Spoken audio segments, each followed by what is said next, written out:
when he cracked that sky, when he cracked that sky, when he cracked that sky, yeah, they all gon' die. When he cracked that sky, when he cracked that sky.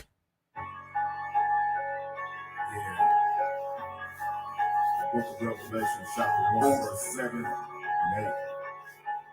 What's going on, Juco? Behold, he cometh with the clouds, and in every eye shall see him, and they also which pierced him, and all kindreds of the earth shall wail because of him.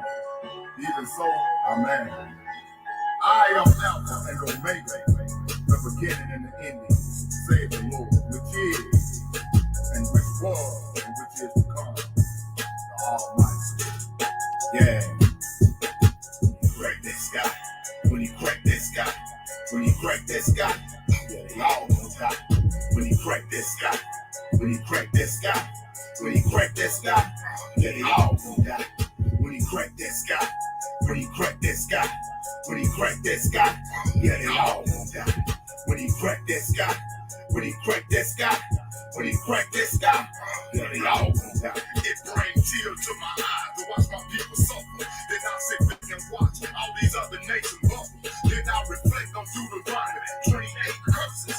It's apparent why Israel got lacking hearses. I've been witnessing so much hurt and pain through the lens of these eyes. I'm out to convince that somehow I've been desensitized. I'm just praying for the day that he cracked that sky on that cloud with that sword to destroy this world with fire. Yeah, they all gon' die. They all gon' die. In that day, they all gon' cry. They all gon' cry. Yeah, plus they all gon' lie. Trying to die, but they can't. Why the Messiah going hard on their ass like LeBron in the paint? Those who led into captivity shall also go. And those of us who at the bottom won't have the mud no more. Will be the tail no more. I feel the shell no more. Cause those of us that kept commandments, yeah, we all gon' go. Yeah, it's all gon' show who really love the Lord. Because those of us that endure to the end will get a just reward. Yeah, it's a just reward for them to die by the sword. For the inhumane treatment of the people that the Most High adore. Yeah, Crack that sky, when he cracked that sky, when he cracked that sky, yeah, they all gon' die.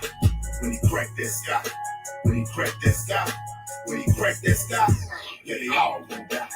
When he cracked that sky, when he cracked that sky, when he cracked that sky, yeah, they all gon' die. When he cracked that sky, when he cracked that sky, when he cracked that sky, yeah, they all gon' die.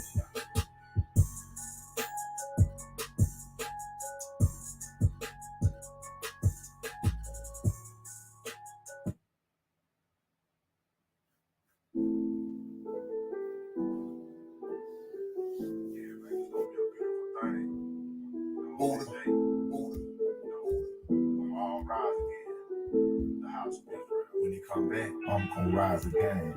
I ain't much, but I'm blessed though. We've been through so much, but it come through in the clutch. Just to pick me up and to hold me down. Place my feet back on the solid ground. I ain't much, but I'm blessed though. We've been through so much, but it come through in the clutch. Just to pick me up and to hold me down. Place my feet back on that solid ground. Look at me now, bro. I've been through so much, but I found back like rubber bands and such. No more dope for me.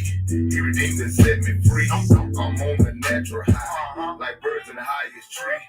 I was bought with blood, the rest of red blood. I don't need pop up, it's combined. I got my own plug, it keep me full supplied. I'm talking at all times. I just open a shoot and we in line for line. Precept up on precept, that's how I read the book. It's totally addictive, cause I was instantly hooked. I was instantly strong. It's like a two-way sword that cuts going to and from that can't be ignored. Music to my ears, water to my soul, and which you wash with tears. No more sin for me, no more hurt and pain. And if I die to him, that means I die again. Then I'm gonna rise again to stand up with my cane. Your cane, I'm talking about the king of kings. I ain't much, yo, but I'm blessed though. I've been through so much, but it came through in the clutch. Just to pick me up and to hold me down. Put my feet back on this solid ground. I ain't much, but I'm blessed though.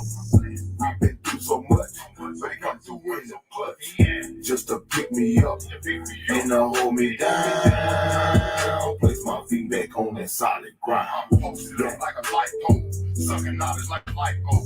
Faith and return to Christ. So when he comes, they don't know where I'm gonna go. Hey, remember coming to America, bro. Sit back and watch my soul glow. All praise out of die to sin. Every day I'm trying to run and do it all again.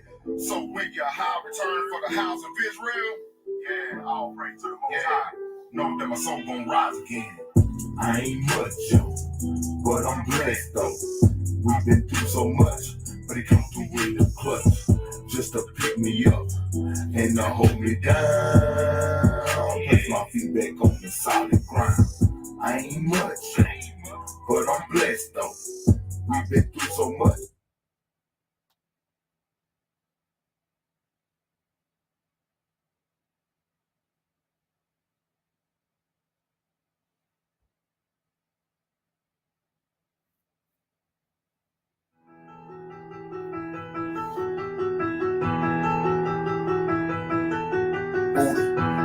Sick of y'all fake Jews, Amalek. We know who you are. We know who you are. We know who you are. Revelation 3 and 9. Behold, I will make them of the synagogue of Satan, which say they are Jews and are not, but do lie. Behold, I will make them to come and worship before thy feet, and to know that I have loved thee. Yeah, right. We Israel and that's it. We don't need no cosigner. We authentic, y'all counterfeit, like Dollar General Pantaline. We wear Afro and not no small hats. And I nut swing like the ball bats. Judas Maccabees with an ass jaw. Now the trunks on a sound off. Busting a spiritual sawed off. Ready to book out, you get hauled off. Keep that pork, my dig. We don't need no hog mouth. Keep that pork, my dig. We don't need no hog mouth. Revelation 3 and 9. Heard about y'all synagogue. Heard about y'all reputation. All y'all do is steal and rob. All y'all do is mass murder. All y'all do is kill shit. Cat out of bed when you're Amalek. Been declared to the enemy. Yeah. You can make me with an ass off. Yeah. You can make me with an ass off. Yeah. You can make me with an ass off. You can make me with an ass off. Full tribe, baby. One of my kills a day. Full tribe. Israel in the house. Yeah. Yeah. You remember me, baby. In the face. Bring the heat. Yes, sir. One of my kills a day.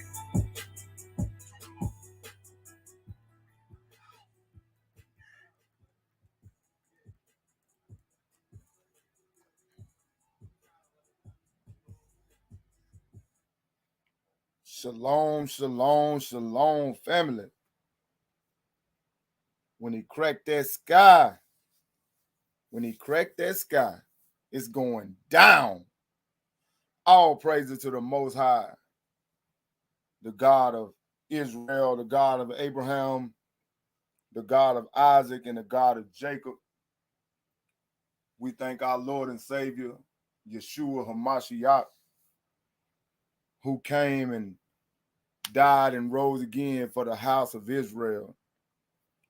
It's a blessing and a privilege to come before you once again, family, with another banger, protecting the holy seed. Protecting the holy seed. Family, we got a lot of information coming out of the scripts. We got a lot of information coming out of their books today. We're going to bring this thing out, hopefully through the blessing of the Most High. He will be glorified, magnified, and we will be edified. Hallelujah. It's a few things I want to bring out. I want to start out with a video. Y'all bear with Brother Stephen just for 1 minute. Bear with Brother Stephen for 1 minute. I'm going to try to pull this video up.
The way I think of that is that women have been asked to carry a great load.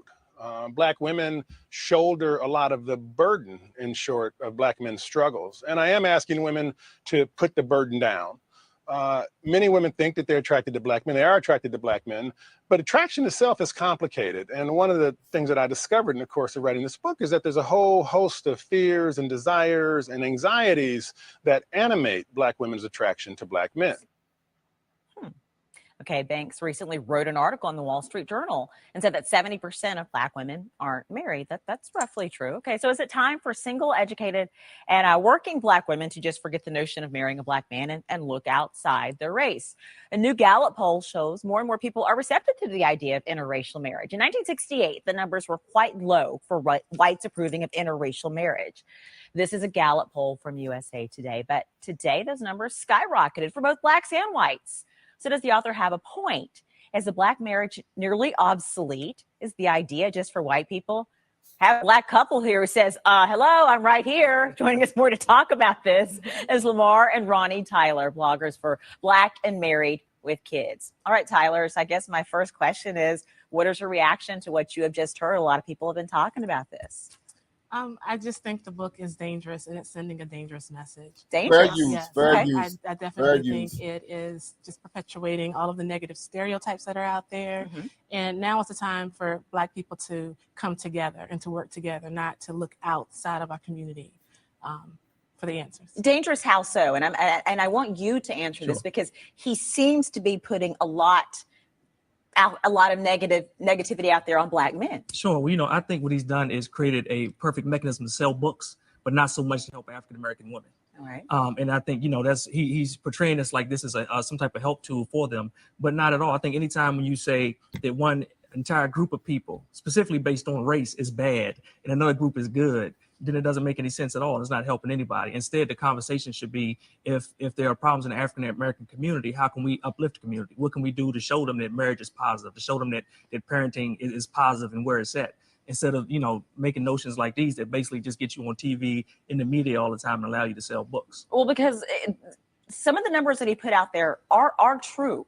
A white woman is twice as likely to get married as a Black woman. Some of what he is saying is true, is what you take exception to, what you say are solutions that aren't actually solutions. Is that what you're saying?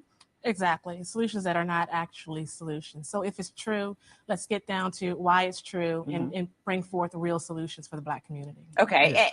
Yeah, you know, and I think you know, interracial dating is fine. I think who you fall in love with is who you fall in love with. But again, you know, when you say this group of people in this particular instance, which is Black men, are bad and you shouldn't be with them. And I think the craziest thing about all of this is the fact that he's married to a Black woman. So what if she took his own advice? They wouldn't be married now. So what you're saying is, okay, let me make sure I'm clear.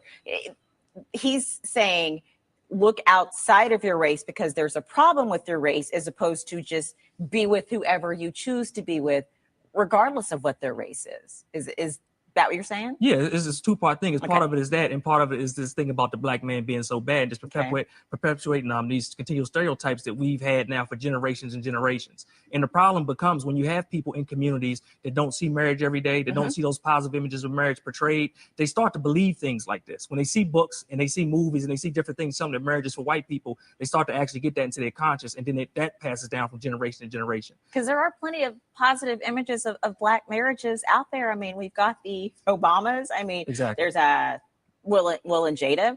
If you don't believe all that tabloid mess is out there, Right. An interracial couple. There's Iman and David Oye. There's lots of positive images out there if you choose to see them. Exactly. And that's exactly what we're doing with our website, trying to actually build upon those positive images, because if you don't see it, then maybe you don't think it's possible to be that. And so it's very important to have those images. Yeah, and it's just an example. We do documentaries. In our second documentary, You Saved Me, 8 couples, African-American couples from newlywed over 50 years.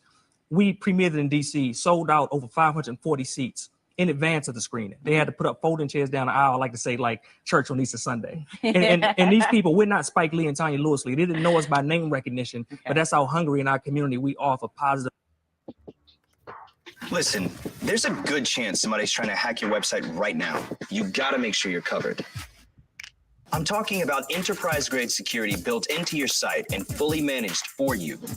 Check this out. First up,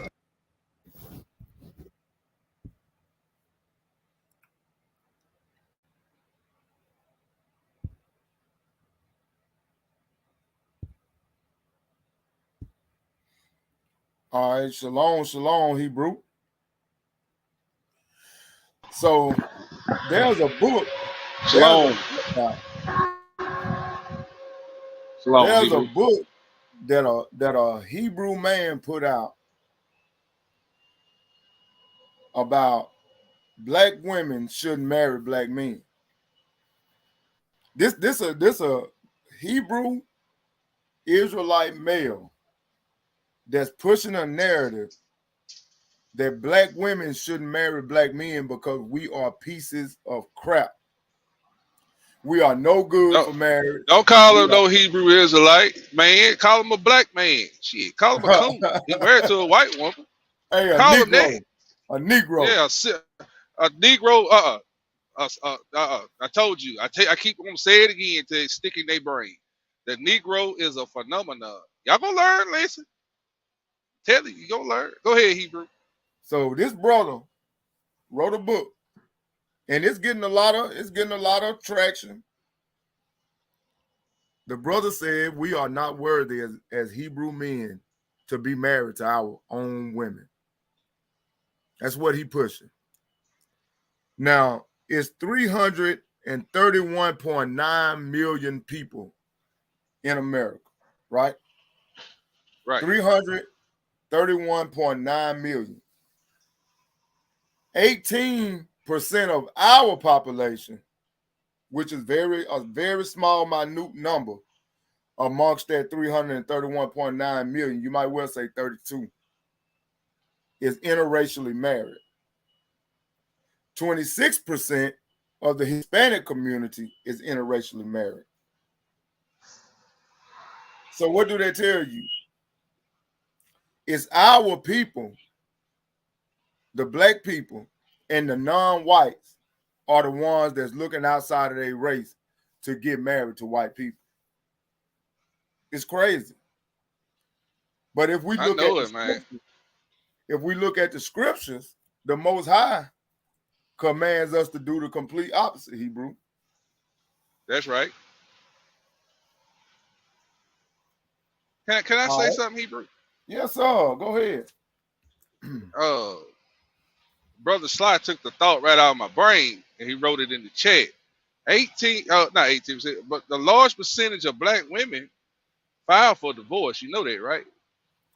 Yeah, black women, 87% of marriages in the black community are filed by black women. 87%. Why is that? You tell me. Can I say something, Hebrew? That's personal. Bring it out. I got one right now that's saying it. Okay. I'm gonna tell you why. Cause see, when shit don't go your way and it get tough, and certain situations make you see what your character is. You go through when your marriages go through fire of adversity. You get what I'm saying? When the finances is jacked up, or one mate can work and the other can't, and one got to sit at home with the kids while the other working. I do this and when all of this started to come into the community, to your relationship, 9 times out of 10, that black man, he can take the pressure because he built for it. He's grinding for it. That's why some of these black women file for divorce, Hebrew. It gets tough.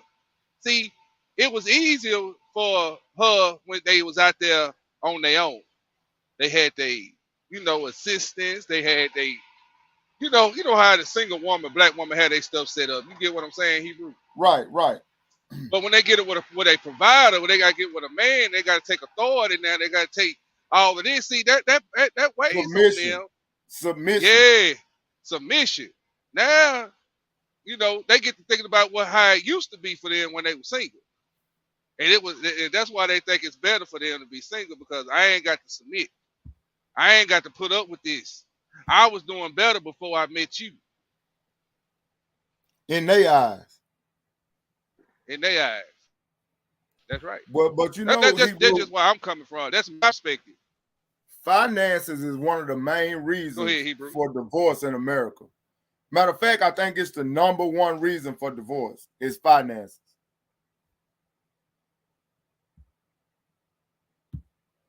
So it's not an isolated incident, Hebrew. When you in a marriage, it takes compromise.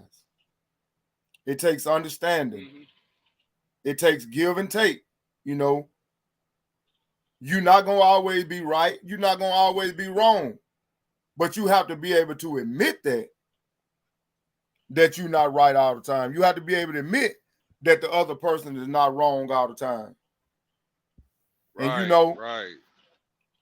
You got a society. You got a society that goes off and just degrades the black man like that brother did in his book. But these type of men right here don't get any recognition. Hold on for a second, Hebrew. All right. Yeah, that's just what I point out. That's my perspective because I'm living it. You know what I'm saying? So when Brother Slot put that in the chat, it's true because I'm seeing it in mine. I want a divorce. I want it every time. Something don't go their way, I want a divorce. I'm like, damn. Hey, we ain't been married a year, a good solid year. You want a divorce already? Damn, is it that bad? Yeah, is it that bad? But see, when you don't have the fear of the Most High, because see, let me tell y'all sister something. Because I done see the Most High hit her in her throat many times.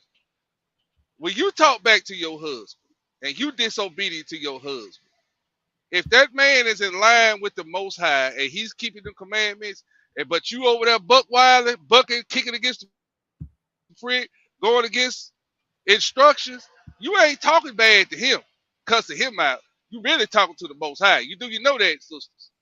Do you know that? Because when you went and took that covenant, it's the Most High, it's that man, then it's you, then it's the children. Do you understand what you're doing when you talk back and buck against your husband? Hey, good brothers don't get recognition. You know what I'm saying? In this society. Yeah. And it stems from slavery. We got to go. See, we can't just look at the state that we in right now. we got to look at what caused us to be in this state, Hebrew. And the reason why we don't protect the holy seed. Because we have been torn down as black men in this country to be the lowest of the low. You got homeless white people and homeless Hispanic people and homeless Japanese, Chinese people, which is rarely seen, but they do exist. In this country, they looked at to be higher than a black man that work every day and take care of his family. Bro, we the lowest. In this society, a Hebrew Israelite man is the bottom lowest of the totem pole. We are less than nothing in this country. But see, brothers like this right here don't get recognition. Watch this.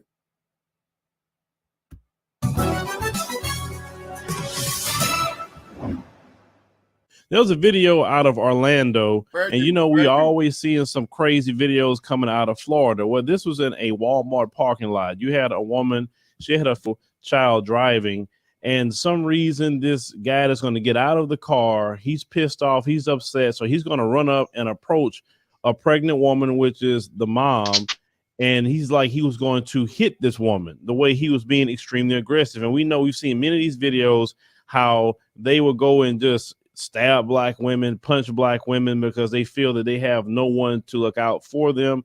But I want you to go ahead and watch this particular video. She's 15, dummy. What? Ooh. Look at that sister looking around for some help. This girl big and pregnant. He's talking But she about, a dog, a black would've man, taken though. her. Watch this. Did I threaten you? I did not threaten you. I said you were a dummy and she's a 15-year-old driver and get out of my face.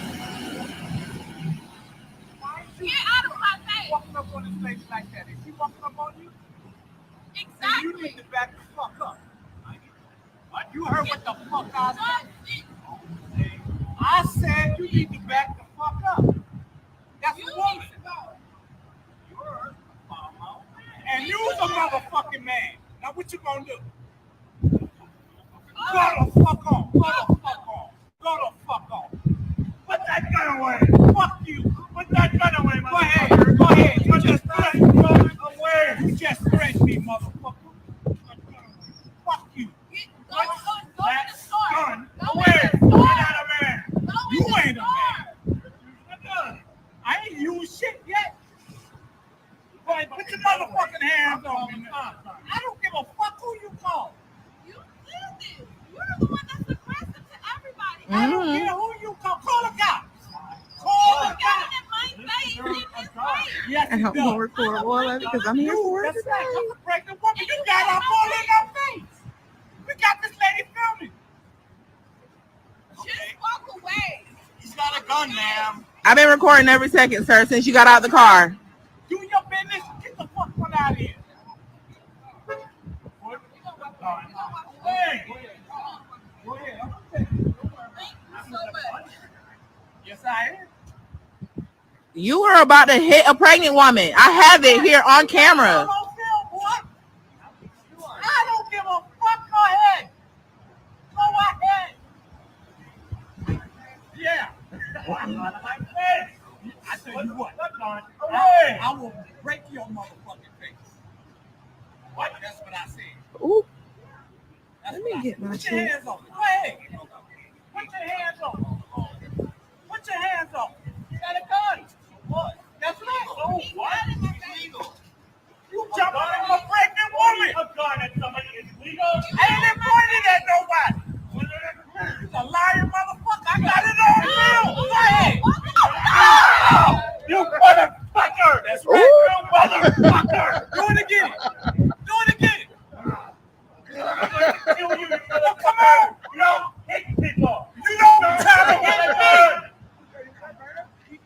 What the hell is wrong with you? What? He done wrote a check that his ass could not cash. Listen, call the cops. Call the cops. Child, let me go and call the cops. Fuck back here. Fuck back here. Fuck back here. Don't hit me, motherfucker. You hit him, crazy. What? Yes. You hit him first. Look at this man.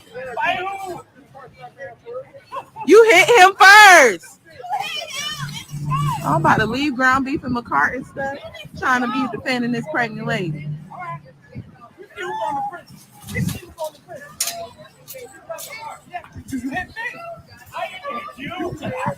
I've been recording since he got out of the car.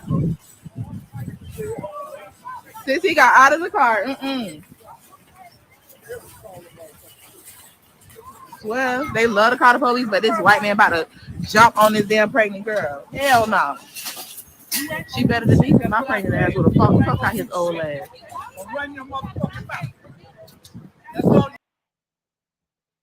All right, Hebrew. Now, you got brothers out here like this. You know what I'm saying? That'll stand up for our sisters.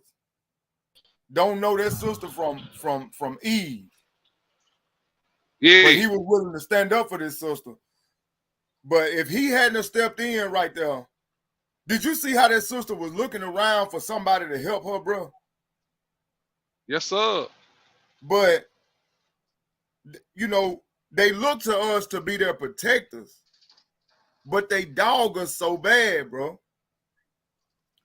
And the thing about it is, it's gotten so bad from the brainwashing from slavery all the way up through Jim Crow. Left to I-40. All the way up to where we at right now, to where they don't even want to protect the holy seed now. Our women don't even want to marry us no more. They don't want to even be in a relationship with a Hebrew man no more. That's right. Because of the brainwashing. And just like you shared a while ago, Hebrew, and when we do get in marriages and we do get in relationships, as soon as something don't go their way, they want to jump up and ask for a divorce. They want to jump up and run for the hills. She's a runner, she's a track star. But the Most High told us to protect his holy seed. All right. Let's get into this thing, Hebrew. Let's go to Ezra chapter 10. All right, Hebrew. Let's go there. I'm still driving. I'm trying to get to the rest area, Hebrew, so I can get my book out. Hebrew. We got. But why you looking for that? Why you looking for that? Hold on, Hebrew. Hold on. I got. See.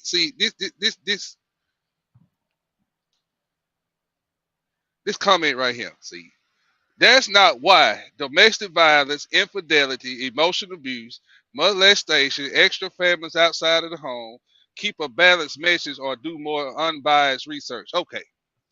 I got to get it, Hebrew. Then when I spoke from my perspective, what I'm going through.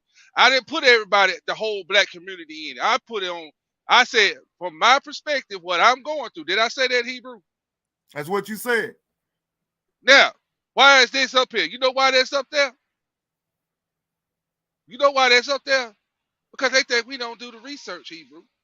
You don't think we know about violence, infidelity, emotional abuse, molestation? Oh, that's law breaking. Deuteronomy 28 said we were going to have broken homes. You silly numbnut. All right, Hebrew, just had to get that out the way. You know what I'm saying. And I advise any feminist that come into this group right here, you really going to get your feelings hurt. I'm going to tell you that right now. Yeah, you do not want to be a feminist on this channel. You better find you another channel to go to. You better find somebody to play with. Chapter 10, verse 1. Ezra chapter 10 and verse 1. Now when Ezra had prayed and when he had confessed, weeping and casting himself down before the house of God, there assembled unto him out of Israel a very great congregation of men and women and children. For the people wept very sore. And Shechaniah, the son of Jehiel, one of the sons of Elam, answered and said unto Ezra, we have trespassed against our God, and have taken strange wives of the people of the land. Yet, now there is hope in Israel concerning this thing. Now therefore, let us make a covenant with our God to put away all the wives, and such as are born of them, according to the counsel of my Lord, and of those that tremble at the commandment of our God. and let it be done according to the law. Arise, for this matter belongeth unto thee. We also will be thee, for of good courage, and do it. Then arose Ezra and made the chief priests, the Levites, and all Israel to swear that they should do according to this word, and they swear. Then Ezra rose up from before the house of God and went into the chamber of Jehohanan, the son of Elishub. And when he came thither, he did eat no bread nor drink water, for he mourned because of the transgressions of them that had been carried away. Where was they carried away to? They was carried away into captivity. And a lot of the interracial marriages, the interracial fornication, the interracial sex that was done during the biblical times was done in captivity. Just like we was just talking about just then. In this captivity is where it all started at. Because when our foreparents came over here, they had no desire to be with these other nations of men, with these other nations of women. Because slave owner men and slave owner women forced our people into sexual acts. They forced our people into having children. The women that owned slaves, you think they wasn't getting with them brothers back then because they were naked. When they bought them, they stripped them down naked. They saw what they were working with. And then versus this heathen over here walking around here with the, I ain't got the right word. I don't want to be foul. But he over here with this little bitty thing, and then you got this Israelite man over here, and she seeing him naked. Which ones do you think she gonna choose? She was forcing them brothers into sexual acts. All right. And they made proclamation throughout Judah and Jerusalem unto all the children of the captivity, that they should gather themselves together unto Jerusalem. And that whosoever would not come within 3 days, according to the counsel of the princes and the elders, all his substance should be forfeited, and himself separated from the congregation of those that have been carried away. I got a book that I'm gonna bring out that's gonna testify to the scripture that we're reading right now. And it's one of their books. It's not our book. It's one of their books that's gonna testify to exactly what Ezra is saying right here in this chapter right here, in chapter 10. And Ezra the priest stood up and said unto them, ye have transgressed and have taken strange wives to increase the trespass of Israel. Now, when these Edomite men would get the slaves from the auction blocks, and they would bring our foremothers onto their plantations, and vice versa, they would bring our forefathers onto their plantations. They knew what type of skills they had. They knew what type of education they had. They knew everything that they was capable of because they put it in the manifest coming from the slave ships. They knew that they had builders, carpenters, brick masons, scientists, dentists, doctors. They knew who our ancestors were. All right. Now, therefore, make confession unto the Lord God of your fathers, and do this pleasure, and separate yourselves from the people of the land and from the strange wives. Then all the congregation answered and said with a loud voice, as thou hast said, so must we do. But the people are many, and it is a time of much rain, and we are not able to stand without. Neither is this a work of 1 day or 2. For we are many that have transgressed in this thing. What are they saying to Ezra? We've been in this captivity a long time.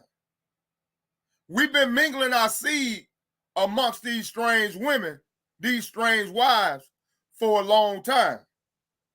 We got a lot of children and grandchildren by these women. It's not something that we can do overnight. This is going to take time. All right? Let now our rulers of all the congregation stand, and let all them which have taken strange wives in the city come at appointed times, and with them the elders of every city, and the judges thereof, until the fierce wrath of God for this matter be turned from us. Only Jonathan the son of Asahel and Jehaziah the son of Tevar were employed about this matter, and Meshullam and Shabbatai and the Levite helped them. And the children of the captivity did so, and Ezra the priest, with certain chief of the fathers after the house of their fathers, and all the men of their names, were separated and set down in the first day of the 10th month to examine the matter. See, and you they said made something. an end with all the men that had taken strange wives by the first day of the first month. And among the sons of the priests that were found that had taken strange wives, namely of the sons of Jehoiah, the son of Josadak, and his brethren Maaseiah, and Eleazar, and Jerel, and Geliah. And they gave their hands that they would put away their wives. And being guilty, they offered a ram of the flock for their trespass. And the sons of Immer, and Hananiah, and Zebediah. So all of these brothers obeyed the words of Ezra. Chapter verse 44. All these had taken strange wives, and some of them had wives by whom they had children. So what Ezra was doing by the commandment of the Most High, he was bringing our people out of a sin that they had indulged in for an extended amount of time. Ezra was telling them, y'all know that we were commanded by God to not do the things that we are indulging in right now. And I'm going to show you where he pulled it from. Let's go to Deuteronomy chapter 7. All right, Hebrew, check this out. Now, you said something in 2nd Esdras 10, verse 14. You said, the scripture said, until the fierce wrath of our Yah for this matter be turned from us. So if the Most High was hot or upset then, how much more upset he is now with us, with these strange wives and strange children? Yes, sir. See, you see why the wrath is come down on us in America and throughout all this strange, throughout this captivity through the four corners of the earth, us taking on strange wives and having strange children. So y'all pay close attention to these scriptures we finna bring to you. We gonna show you how the Most High said he declared the end from the beginning. We gonna show you in the scriptures that not only the Levites are royal priesthood, that the whole house of Israel is priests unto the Most High. We're not supposed to be mingling our seed. Because if you go back and read Ezra chapter 9, verse 2, it says, for they have taken of their daughters for themselves and for their sons, so that the holy seed have mingled themselves with the people of those lands. Yea, the hand of the princes and the rulers have been chief in this trespass. So you see, brothers and sisters, what the key thing out of this? They have taken their daughters for themselves, and right here in verse 2, in chapter 9, it says, so that the holy seed have mingled themselves with the people of those lands. We got to protect the holy seed by all costs. Now, let's go, Stephen. Deuteronomy chapter 7. You still there, brother Stephen? All right, Hebrew. You got anything else?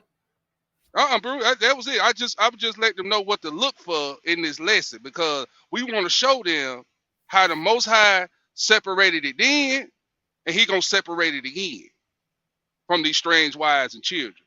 Okay, that's right. we just gonna show you how he declared the end from the beginning. We're gonna go through this thing very thoroughly with you. y'all so that you will understand. All right, Hebrew, you want me to go to Deuteronomy what? 7? Deuteronomy 7, verse 1 through 7. All right, let me get that, Hebrew. I just got part. Deuteronomy chapter 7. And what part you want me to start at? Verse 6? Verse 1 through 7. 1 through 7. All right. All right. This is where Ezra is pulling his information from, because the Most High gave us this commandment from the beginning, just like brother Mikael just brought out. Go ahead, Hebrew. All right. When the Lord thy God shall bring thee into a land whither thou goest to possess it, and have cast out many nations before thee, the Hittites, the Girgashites, and the Amorites, and the Canaanites, and the Perizzites, and the Hivites, and the Jebusites, 7 nations greater and mightier than thou. And when the Lord thy God shall deliver them before thee, let me read it again. And when the Lord thy God shall deliver them before thee, thou shalt smite them and utterly destroy them. Thou shalt make no covenant with them, nor show mercy unto them. Neither shalt thou make marriages with them. Thy daughter thou shalt not give unto his son, nor his daughter shalt thou take unto thy son. Okay, hold on, Hebrew. All right, so the Most High is making a distinction right here. He said, when you go into this land, this is our people coming out of captivity. Don't mingle your seed. Do not mingle your holy seed with these nations of people. Don't you take their daughters unto your sons. Don't you give your sons unto their daughters. Why? Because they're going to cause you to fall into idolatry. It's going to cause you to worship idol gods. It's going to cause you to fall out of favor with the Most High. And if you look at our people now, man. We the most homosexual. We black people is the most homosexual and lesbian people in the world. When homosexuality first started, it was the white folks. Now it's us. Let me back you up with that, Hebrew. Let me back you up with that. Deuteronomy 32:7. Remember the days of old. Consider the years of many generations.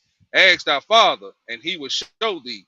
Thy elders, they will tell thee. So reason I read that, the Most High told us in Deuteronomy 32:7, consider the generations of old. So here we are in Deuteronomy chapter 7, where the Most High is laying the law down.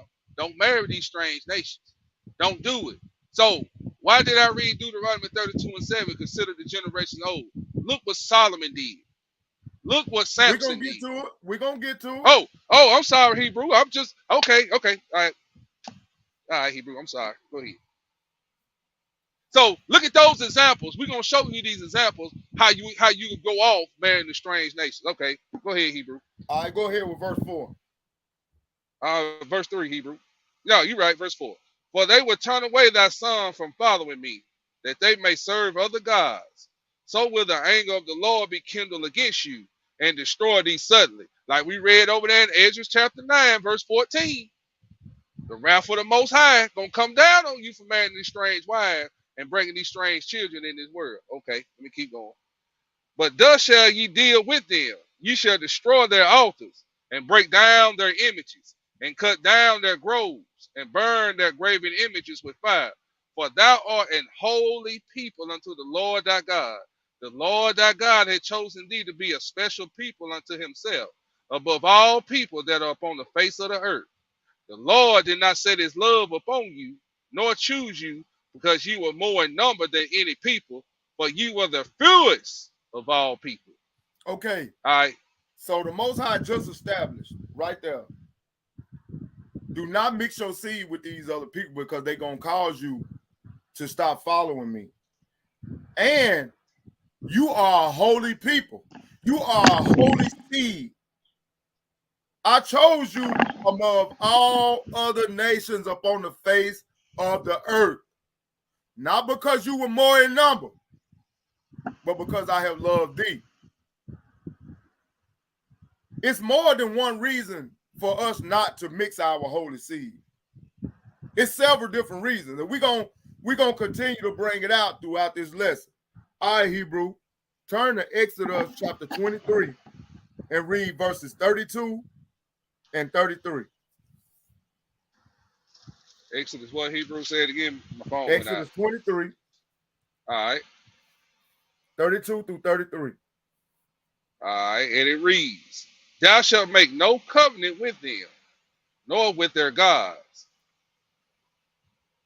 They shall not dwell in thy land, lest thou make thee sin against me.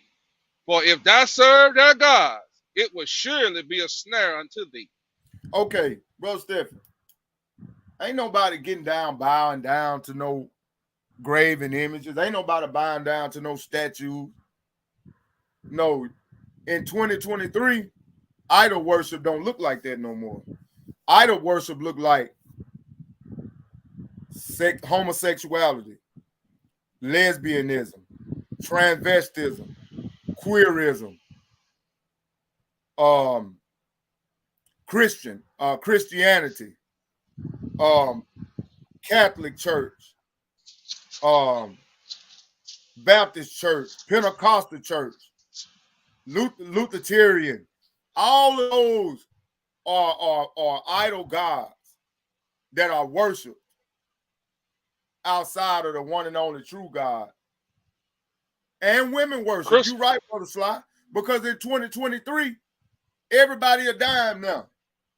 I got a video that I'm gonna show, and I'm not weight bashing nobody or body bashing nobody, but it was a sister on there and she wasn't even cute.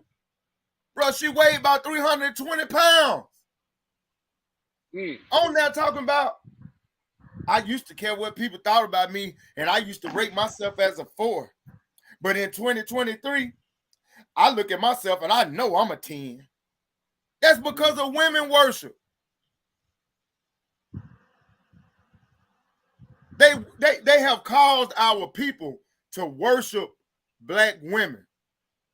And I don't mean to be offensive toward our sisters. We love y'all, but I'm going to speak the facts. In 2023, black women have been turned into an idol god. And they have done this to elevate y'all, to make y'all feel like your men are not worthy to be with you. And then y'all get out here and marry these other nations of people and they treat you like a dog. Hey, Hebrew, to back you up about going into the other nations, serving their other gods, and taking on like us going into this Easter and Christmas Christmas worship. That's what you're talking about, right? Like stuff like that, right? When you were talking about it earlier. Oh yeah, that's part of idol worship too. All right, let me back you up with scripture though. Okay, I just want to make sure we on the same page. So Jeremiah 10, hear ye the word which the Lord hath spoke. Hear ye the word which the Lord speaketh unto you, O house of Israel. Thus saith the Lord, learn not the way of the heathen. So when you marry into these strange wives, going into the other nations, male and female Israelite, woman and man, going and marrying these other nations, see, you're gonna learn they ways. You're gonna pick up on their customs. And be not dismayed at the signs of heaven, for the heathen are dismayed at them. Verse 3 is what I want. For the customs of the people are vain. See, the Most High telling you that their customs, their way of life is vanity, it's vain. For one cutteth out the tree of the forest, the work of the hands of the workman with the axe. So I'm just gonna stop right there. You get the idea. So that's another example for you that you can look at and show somebody else, hey, this is why you don't do it. Because you're going to pick up on their customs. You're going to go serve their gods. You're going to keep their what? Traditions over the Most High. And right, if Hebrew, you in the house with an Edomite man,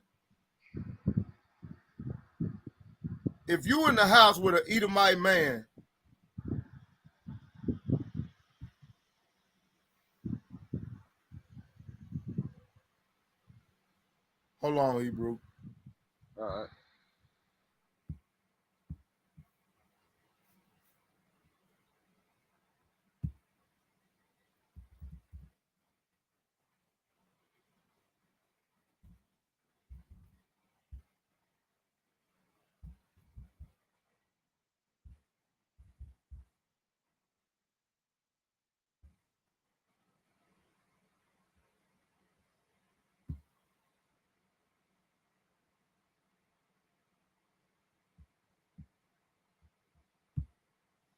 if you in the house with an Edomite man and he fire his grill up, right?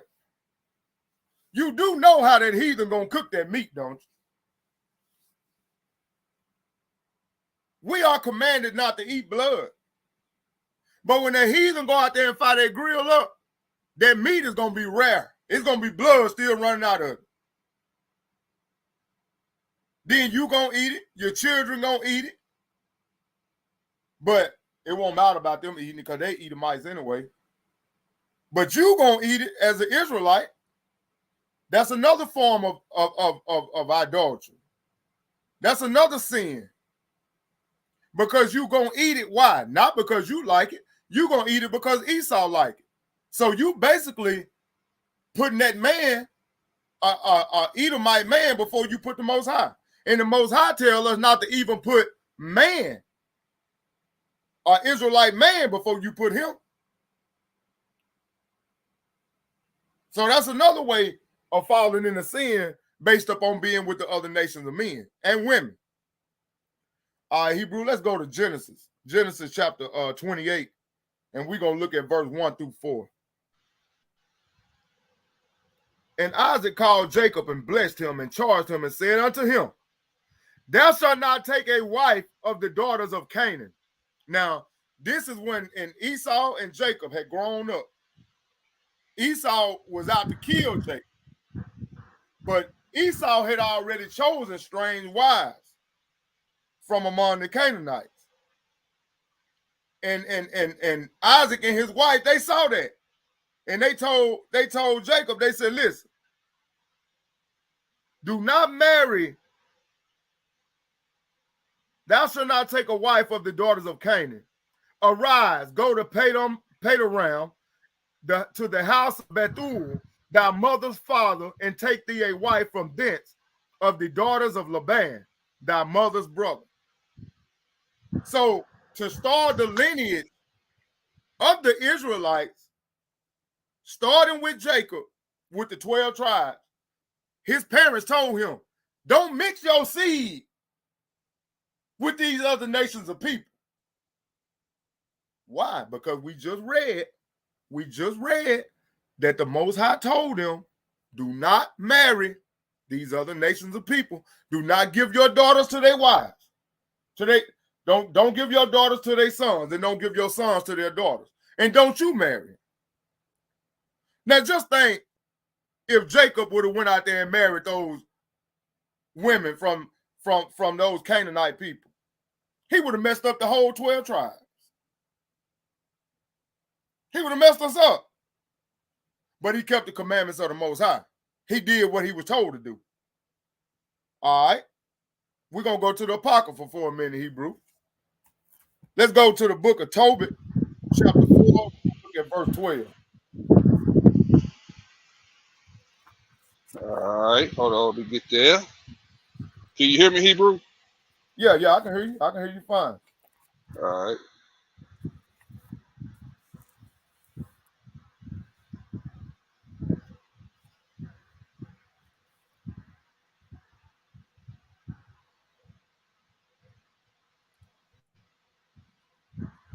I'll get it for you, Hebrew. Yeah, please do, cuz. Lord have mercy. I gotta get it together. Beware, my son, of every kind of fornication. First of all, marry a woman from amongst the descendants of your ancestors.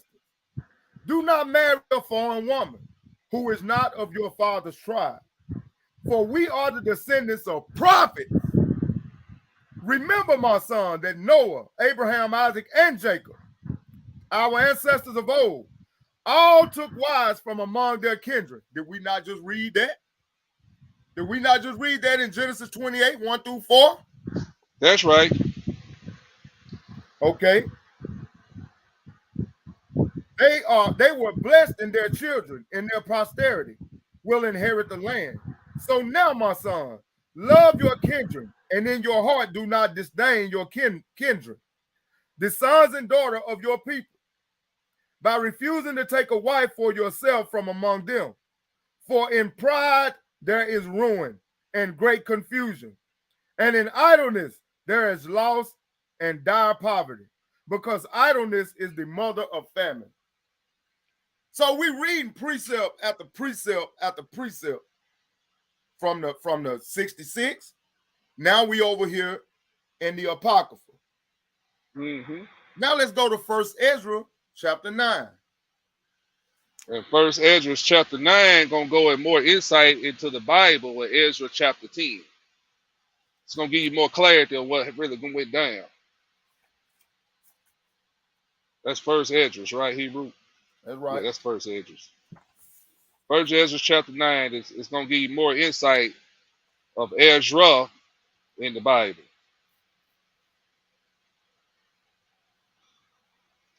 Hold on 1 second, Hebrew.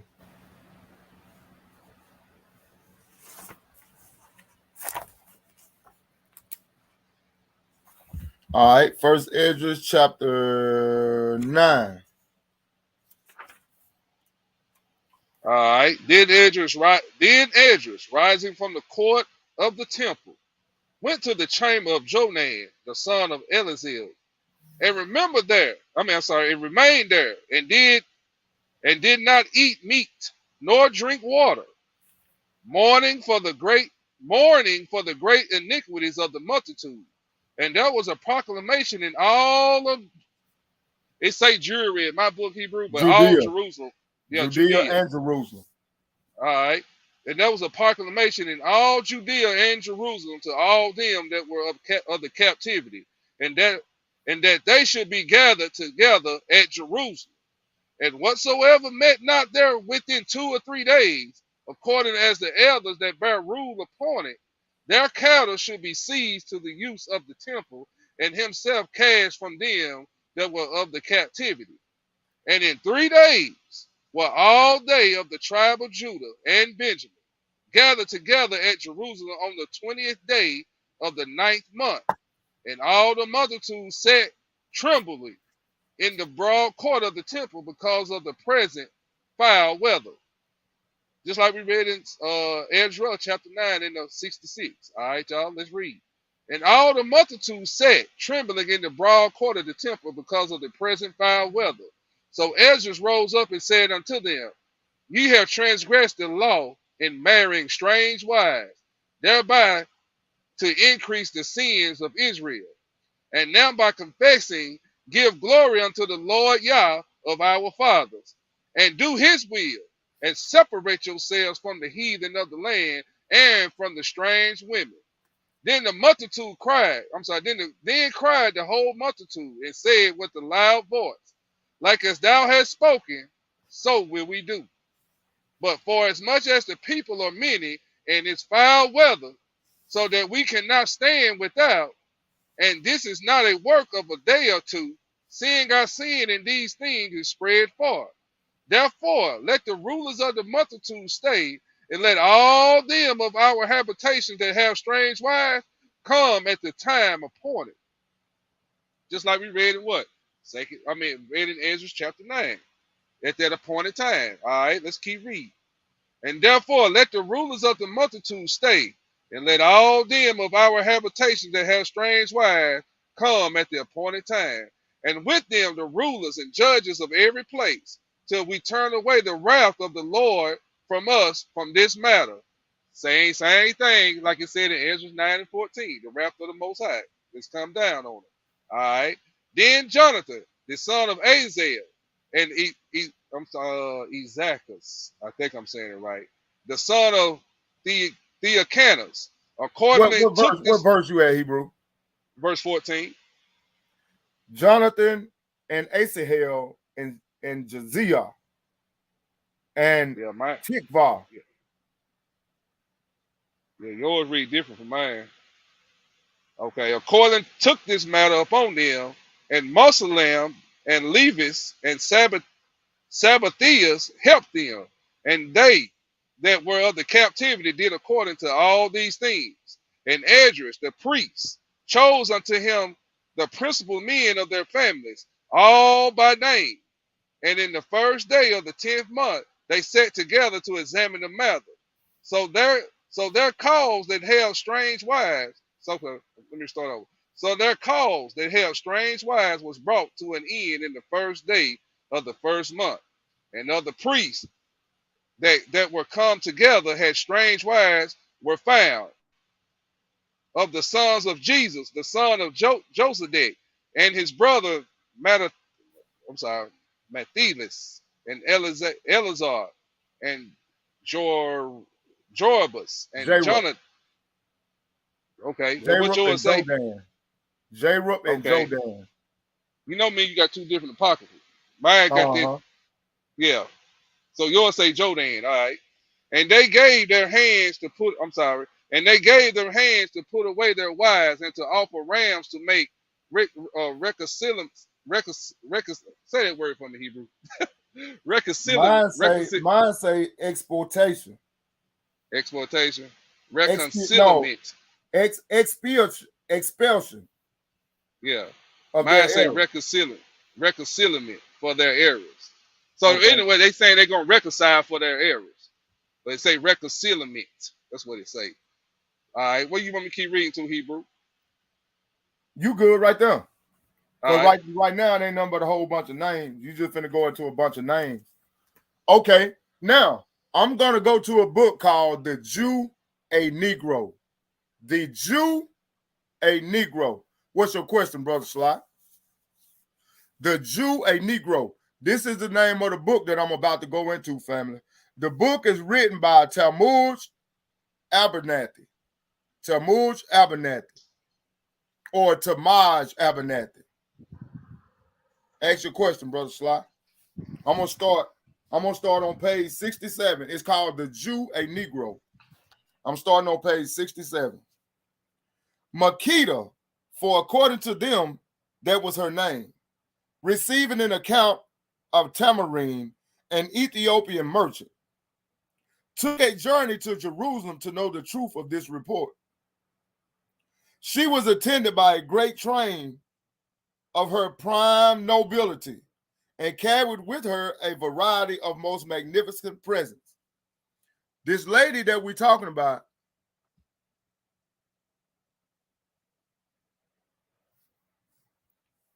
Judah is the Most High battle axe, Brother Sly. Yeah, we the Most High battle axe now. Yeah, he said he's gonna break nations into pieces with us. So he's gonna use us to break nations into pieces. So yeah, Judah will eventually war with Esau and the heathens. You can back that up with Joel 3. You can back that up with Joel 3. You know what I'm saying? Right, and Isaiah. All right, here we go. So where we at right now, we gonna transition from here, bro, Mikael. All right. We gonna transition from here, and we gonna bring out that scripture about Solomon that you was wanting to talk about earlier. Now, in this book, the Jew, a Negro, is speaking of the Queen of Sheba. The one that went up there, she heard about King Solomon and she had to go see for herself. Right? In this book, her name is Makeda. For according to them, that was her name. Receiving an account of Tamarine, an Ethiopian merchant, took a journey to Jerusalem to know the truth of this report. She want to go check and see if what they saying about King Solomon is really the truth. She was attended by a great train of her prime nobility and carried with her a variety of most magnificent presents. After she had been instructed at Jerusalem in the worship of the true God, she returned home and within the space of a year brought forth a son begotten by Solomon. So listen, Hebrew. Now we know King Solomon took up on a bunch of strange wives. Right? Right. He had sex with a bunch of strange women. Okay. So now they saying that when Sheba went up there, she got pregnant by Solomon. She was so intrigued by his kingdom and by his wisdom, he knocked her down. That's what they saying. Who named him David. But he was called by his mother and her subjects Manelech or Manelihek, that is another self. He received his education at Solomon's court and was accompanied home by many doctors of the law and Israelites of distinction particularity. Azariah, the son of Zadok, the high priest, by the assistance of these Hebrew attendants, he established the religion professed by his father in Ethiopia, where it continued until the kingdom embraced Christianity. The Arabs and Abyssines have given the princes above mentioned several names, as Makeda, Melkis, or Bulkis, Queen of the South, as we find her styled by our Savior, an Ethiopic version. The Abyssines pretend that their kings are descended in a right line from Menelik, and even most of the noble families in the part of Ethiopia at this day trace their respective pedigrees up to Solomon. I did research on this, Hebrew. And up until just a couple of years ago, every king of that African country where she was from had a bloodline descendant that traced back to Solomon. Up until just recently, like the last 10 years. So there's some validity to this story. I've researched. All right. This then seems to have been the prevailing sin of the Jew, intermarriage. As early as Ezra's time, 400 BC, he was forced by the appearance of so many degenerates, mongrels, and the like among the Jews to set about the execution of a drastic edict, peremptorily divorcing as many of the offenders as he could, secure both from their wives and families. Did we not read that just now? Yes, sir. Did we not just read that, Hebrew? Yes, sir. Bring it out, Hebrew. Here we find the Jews marrying Egyptians, Moabites, Samaritans, Ammonites, and those strange nationalities which had immigrated across from Ethiopia, allured by the inviting opportunities for acquisition and conquest, afforded by a closer contact with the Egyptian people. This revolution on the part of Ezra was nothing less than a farce. However, for the people, gave their hands to put away such wives. But the story ends. We just read in Ezra 10, verse 19, with an acknowledgement that some of them already had children by these strange wives, and even the putting away of them could not destroy the fact of the existence of those already begotten mongrel descendees. Besides, it is hardly to be expected that the mere formality of giving their hands would esteem an inviolable oath by the Jews, who had so flagrantly misused the truth and personal obligation in their past history. Let's go to the book of Hosea. Go to Hosea chapter 10 and verse 4, Hebrew. All right. Hosea chapter 4 and what verse? Hosea 10 and 4. Oh, 10 and 4. Okay. All right, Hosea 10 and 4. They have spoken words, swearing falsely and making a covenant. Thus judgment springeth up as a hemlock in the furrows of the field. Okay. If there be any doubt as to the fertility of Ezra's efforts to stop this interwedlock abuse of the Jews, it is dispelled a little later by the marriage of Esther, a Jewess, to Ashtarothus, king from India, even to Ethiopia, as a mention in the preface. So the history of our people has been documented, Hebrew, by these people. That's right. Uh-huh. So it's nothing new that our people have been mingling the holy seed amongst these other nations of people, which is forbidden by the Most High. All right. Now, Hebrew, let's go to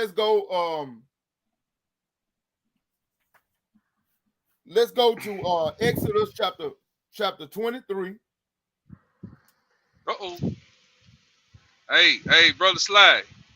You think you done hung us up, don't you? I got you. Hold on, Hebrew. We got you. Exodus 23.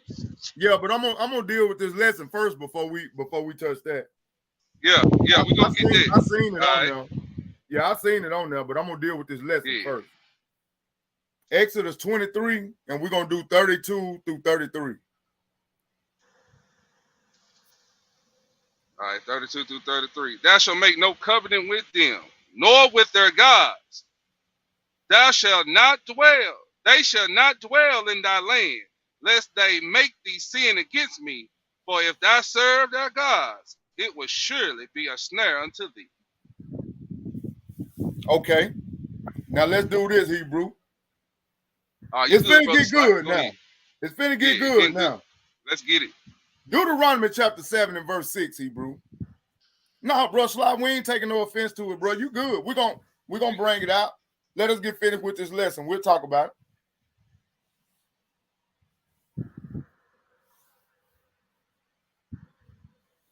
Deuteronomy chapter 7, verse 6. That's what you want, bro? Yes, sir. For thou art an holy people unto the Lord thy God. The Lord thy God had chosen thee to be a special people unto himself, above all people that are upon the face of the earth. Okay, so the Most High chose us to be a holy people unto himself. Reason being for him to want us to only mingle our seed amongst ourselves. Because when we start mingling our seed with these other nations of people, it taints the Israelite bloodline. And you start throwing these heathen nations in the mix. And sadly to say, y'all having these Edomite children, they going into captivity. Your children, by these other nations of people, are going into captivity. So while you out here think you really doing something special with your white woman, Shaquille O'Neal, Charles Barkley, Kanye West. That dude that got in trouble with that white girl, Jonathan Majors. yeah, go ahead. Yeah, y'all think y'all doing something, but them kids y'all making, they going into captivity. To our sisters that's out here having these children by these Edomites, they going into captivity. No, let me correct myself. For these Israelite brothers that's having babies with these Edomite women, those babies are technically Israelites because the lineage comes from the father. But when those children grow up and they've been raised by a white father or a white mother, they have a tendency to go back white again. And when they do that, they going into captivity. So let me straighten that out. I stand corrected on what I say. I'm correcting myself. All right, Hebrew. Deuteronomy 14 and verse 2.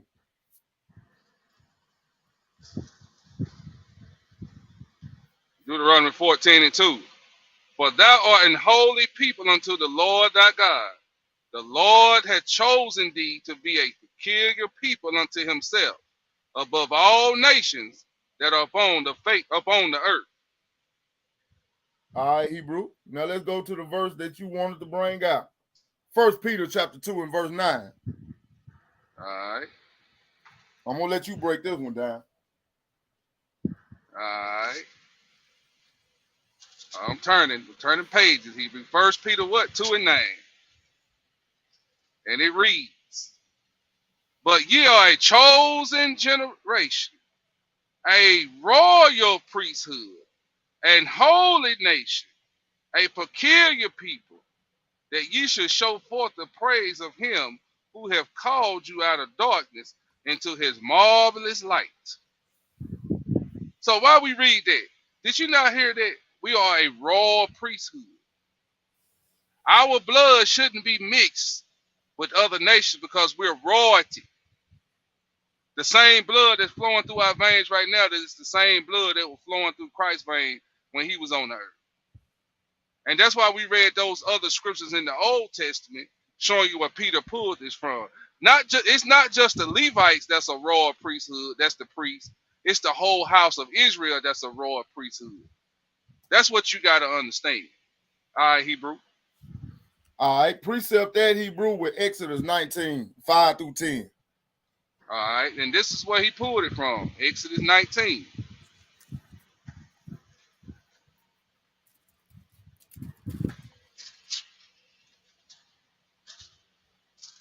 All right, Exodus 19 and what, bro? 5 through 10. 5 through 10, and it reads, Now therefore, if you obey my voice indeed, and keep my covenant, then you shall be a peculiar treasure unto me above all people, for all the earth is mine.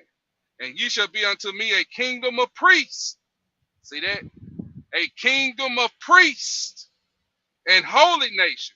These are the words which thou shalt speak unto the children of Israel. And Moses came and called for the elders of the people, and laid upon their, and Moses came and called for the elders of the people, and laid before their faces all these words which the Lord commanded thee. And all the people answered together and said, All that the Lord has spoken, we will do. And Moses returned the words of the people unto the Lord. All right, Hebrew. All right, did you go to 10? Oh, I'm sorry. And the Lord said unto Moses, Lo, I come unto thee in a thick cloud, that the people may hear when I speak with thee, and believe thee forever. And Moses told the words of the people unto the Lord. And the Lord said unto Moses, Go unto the people, and sanctify them today and tomorrow, and let them wash their clothes. All right. All praise to the Most High. So you see what Peter pulled it from right out of Deuteronomy chapter 19, 5 through 10. We are a royal priest, the whole house of Israel. We are a peculiar treasure above all people. We are a what? A kingdom of priests. All right, Hebrew, let's go. A royal nation. Yeah, a royal priesthood. And you know what, Hebrew, was funny? You remember we was talking when you called me, and we was talking about the third and fourth generation and all that, right? That's right. And like, you know, we said we can't leave no loopholes, right? Right. That Deuteronomy 21. 23, 1 through 8. All right. Yeah. That's where we going. Deuteronomy 23, 1 through 8. All right. Pay attention, Brother Sly. Pay attention. I told you. Did I tell you, Hebrew? Did I tell you? Did I told you? Yeah, go to Deuteronomy 23. And we're going to read what, Hebrew? 1 through 8. What? 1 through 8. All right. He that is wounded in the stones, or had his privy members cut off, shall not enter into the congregation of the Lord, meaning your penis. All right. A bastard, shall not enter into the congregation of the Lord. Even to his 10th generation shall he not enter into the congregation of the Lord. Now, you remember, Brother Sly, we was talking about those nations, right? But listen to the nations that the Lord permitted. Watch this. An Amorite or a Moabite shall not enter into the congregation of the Lord. But wait a minute. Where did those nations come from? They came from Lot and his girls, right, Hebrew? The That's Ammonites, right. That's right. And the Moabites. See, pay attention, Slide. It's a bloodline thing here. All right? An Amorite or a Moabite shall not enter into the congregation of the Lord. Even to their 10th generation shall they not enter into the congregation of the Lord forever. Because they met you not with bread and with water in the way when you came forth out of Egypt. And because they hired against Balaam, the son of Beor, and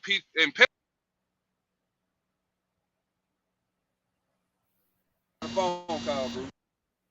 Okay. Now, right there, I want to go back to Deuteronomy 23 and verse 2, where it talked about the bastard. Where it talked about the bastard right there in verse 2. Let's look at that thing. And I'm going to read the Strong's Concordance, the definition of a bastard. Right there in that verse 2.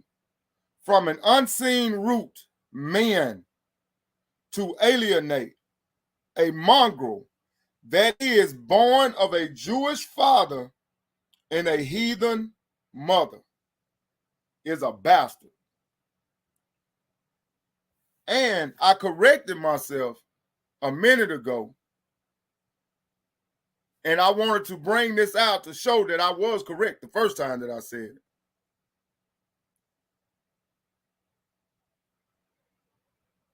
Based upon the scripture that we dealing with, right there in verse 2, Brother Sly, it says, I'm going to read that verse 2 one more time for you. Verse 2 says, thou shalt not follow a multitude. Thou shalt not follow a multitude to do evil, neither shalt thou speak in a cause to decline after many to. No, I'm in the wrong. I'm in Exodus. Hold on, bro. I'm in Exodus. Deuteronomy 23 and verse 2.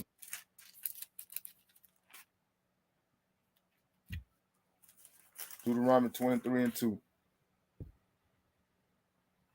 Deuteronomy 23 verse 2. And it reads, a bastard shall not enter into the congregation of the Lord. Even to his 10th generation shall he not enter into the congregation of the Lord.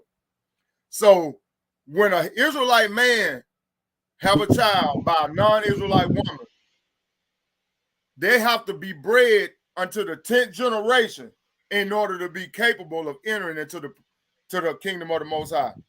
The congregation of the Lord. Congregation of the Lord, into the congregation of the Lord. Because right here in the definition in the Strong's Concordance, it says, from an unseen root to alienate a mongrel that is born of a Jew father and a heathen mother equals a bastard. So, if an Israelite man have children or marry a non-Israelite woman up into the 10th generation, they cannot enter into the congregation of the Lord. To answer your question, Brother Sly. So, after the 10th generation, as long as they breed back to Israelite men with that same offspring, bam. Okay, you got yourself an Israelite. Now they can enter into the congregation of the Lord. Or even if it's a girl, she got to come back to an Israelite man. Listen to this, Hebrew. Deuteronomy 23 and 7. Thou shalt not abhor an Edomite, for he is thy brother. Thou shalt not abhor an Egyptian, because thou was a stranger in his land. Why? That's a Shemitic stock. Well, that's a Hamite stock, but Edom, you can't hate Edom because Edom is what? Jacob's brother. What the law say? Thou shalt not hate thy brother. So that's right. What abhor mean, not abhor, don't hate. So, right. Okay. Thou shalt not abhor an Egyptian. Why? They from what? They from this land to see the Ham, but we was in their land. They gave us grace. They gave us the land of what? They gave us what? What was that land? Goshen. That's right. We was a stranger in their land. Through Joseph, we got favor. You see what I'm saying? Mike, so the Most High showing favor him. Go back to verse 3, Mike. Go back to verse 3. All right. An Ammonite or a Moabite shall not enter into the congregation of the Lord. Even to their 10th generation shall they not enter into the congregation of the Lord forever. Okay, the Moabite, Chinese, go ahead. Because they met you not with bread and with water in the way. And when you came forth, Israelites. That's right. And when you came forth out of Egypt, and because they hired against thee Balaam, the son of Beor, or Pethor, and Mesopotamia, to curse thee. Nevertheless, the Lord thy God will not hearken unto Balaam, but the Lord thy God turned the curse into a blessing unto thee, because the Lord thy God loved thee. Thou shalt not seek their peace, nor their prosperity all thy days forever. So don't envy the things that they have. Because if you look at the world now, Moab is now the most powerful nation on the earth right now, economically. Now, militarily, it's still the United States. But economically, Moab got the upper hand on everybody. They got the biggest economy, don't they? That's right. And they got the biggest army man-wise. They Right. just don't have the best technology right now. So when you read verse 7, like we just read, now you go to verse 8, brothers and sisters. The children that are begotten of them, who? The Edomite and the Egyptians. Listen, the children that are begotten of them shall enter into the congregation of the Lord in their third generation. When the host goeth forth against thine enemies, then keep thee from it. Okay, go ahead, Hebrew. Go ahead. So they got to be bred back to an Israelite to the third generation. But when it come down to the other nations, it's 10. All right, Hebrew. Let's look at. I hope that answer Deuteronomy 21 for you, Brother Sly. 2 Chronicles chapter 19 and verse 2, Hebrew.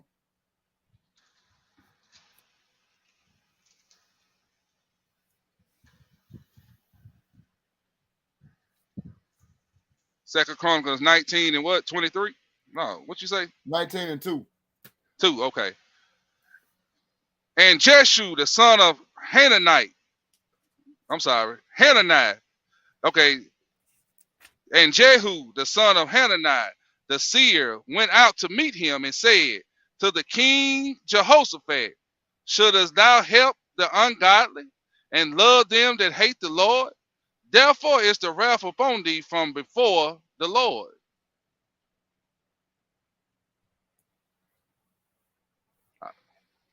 Verse 3, Hebrew. Was that 19? What you say, 2 Chronicles 19? Yeah. Yeah, it's only 11 verses, 2 Chronicles. It was the reason why I wanted that brought out. Hold on for a second. All right.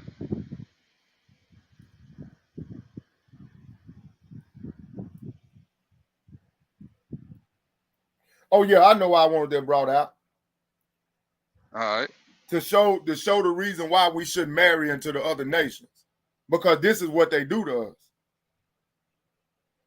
And Jehu, the son of Hananiah, the seer, went out to meet him and said to King Jehoshaphat, shouldest thou help the ungodly and love them that hate the Lord? Therefore is wrath upon thee from before the Lord. So when we mingle with these other nations of people, like they talking about right here, they cause us to go after other gods. And I precept that right there, Hebrew, with Judges chapter 16. All right.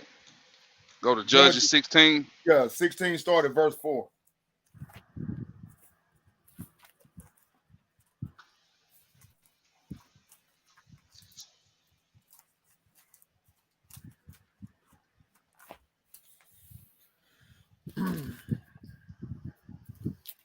Judges 16 start at verse 4. All right. Come on, pages. All right, verse 4. And it came to pass afterward that he loved a woman in the valley of Sorek, whose name was Delilah. Now, hold. Now, this is going to show what marrying into these other women, mingling with these other women, what it'll get you, man. It'll get you killed. Go ahead, Hebrew. All right. And it came to pass afterward that he loved a woman in the valley of Sorek, whose name was Delilah. And the lords of the Philistines came unto her and said unto her, entice him, and see wherein his great strength lieth, and by what means we may prevail against him, that we may bind him to afflict him, and we will give thee every one of us 1,100 pieces of silver. And Delilah said, we're talking about Samson. Go ahead. See, that's what I'm saying. They setting up traps. They use their women to set traps for us. That's what, they still doing it today. Hey, go ahead, keep reading that. I'm finna find this video. Go ahead. And Delilah said to Samson, tell me, I pray thee, wherein thy great strength lieth, and wherewith thou mightest be bound to afflict thee. And Samson said unto her, if thou bind me with 7 green withs that were never dried, then shall I be weak and be as another man. Then the lords of the Philistines brought up to her 7 green withs which had not been dried, and she bound him with them.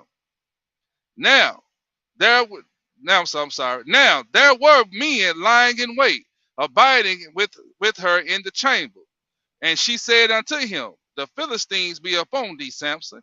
And he brake the withs as a thread of a tow is broken with when it toucheth the fire. So his strength was not unknown.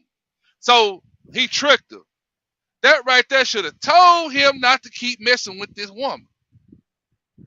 When he tricked her and she went back and told her brethren of her stock, of her nation, okay, just go get these green things and I'm going to bind them with it. And when I bind them with it, y'all come on in. That right there should have told you this woman is against you. But let's keep going.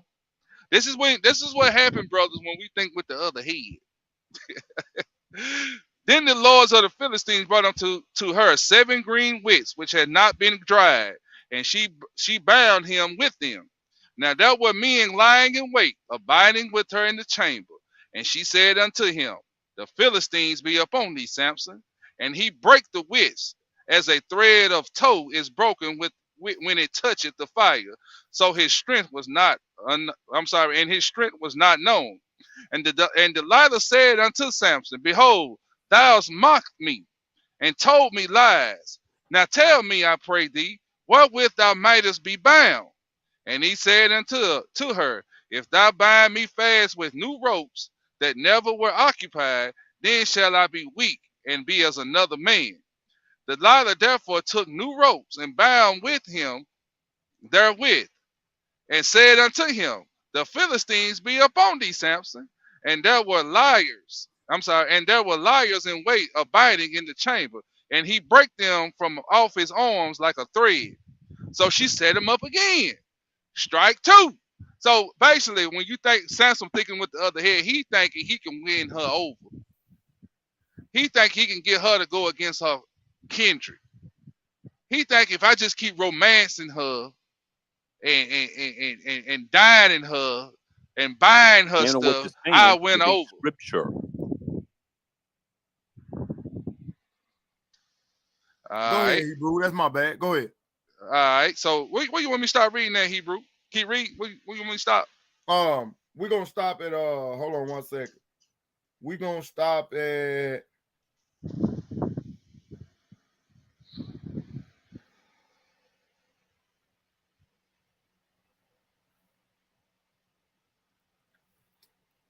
$21.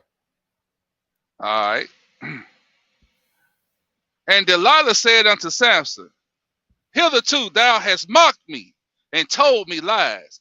Tell me wherewith thou mightest be bound. And he said unto her, if thou wavest the 7 locks of my head with the well. He done told the secret, Hebrew. He done told it. If thou weavest the 7 locks of my head with the well. And she fastened it with the pin and said unto him, the Philistines be upon thee, Samson. And he awaketh out of the sleep and went away with the pin of the beam and with the web. And she said unto him, how canst thou say I love thee when thine heart is not with me? Hey, she steady tricking him, bro. Hey, she putting that game on him now. I thought she loved me. But at the last 2 times when he done tricked her, and she done turned her folks on him, that should have told you something then about this woman. But she hit show you, man. Listen, that angelic white woman just do something to a nigga.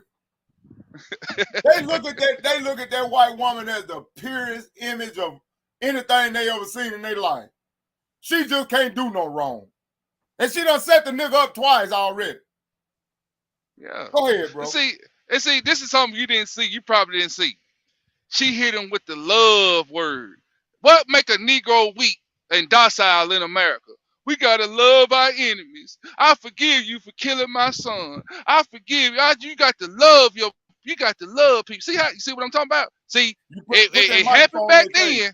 Put that microphone in face. Do you forgive him for molesting your 3-year-old daughter? Yeah, I'm a Christian. You know, the Lord said I gotta love him. Yeah, yeah. I got to love my enemy. I got to love my enemy. See, Do you I'm gonna forgive read him that for again. mutilating and cutting your 3 sons and your grandbaby's head off, and then devoweling them and cutting off their genitals? Oh yeah, I you know, forgive him because I we love gotta him, love and I gotta everybody. forgive him. Christ Hey, told us to love everybody. I don't even want him to go to jail. Now listen to this, Hebrew, verse 15. And she said unto him, how canst thou say, I love thee, when thine heart is not with me? Thou hast mocked me these 3 times, and 3 hast times. told me and hast not told me wherein thy great strength lies. And it came to pass when she passed him daily with her words, and urged him, so that his soul was vexed unto death. So she kept harassing him with the love. Don't you love me? But wait a I minute, done Mike. let Wait a you. minute. Is this not what modern women do? They tear your self-esteem down. Ah, you ain't shit. Ah, you don't do this. Ah, you don't do that. Ah, you ain't no real man. You pay every bill except for the water bill. Yeah, a real man pay the water bill too. But damn, I ain't got but $2 left out my check. You ain't what's that modern word they use on us, Hebrew? You ain't nothing but a F nigga. Yeah, yeah, yeah. Can I say it? No, I ain't gonna say it. You ain't nothing but a F nigga. Hey, hold on right there, Hebrew. Let me play this. Hold on. All right. Minors in African American Studies and Women's Studies. My project is titled Weaponizing White Women's Femininity, Accusations Against Black Men. Fair use, fair use. For my project, I use critical race theory and white fragility as my theoretical framework to analyze 5 cases, which will be discussed further on the next slide. Critical race theory examines how race, a socially constructed idea, has an impact on culture and institutions. It traces racism from slavery through the civil rights movement to present day.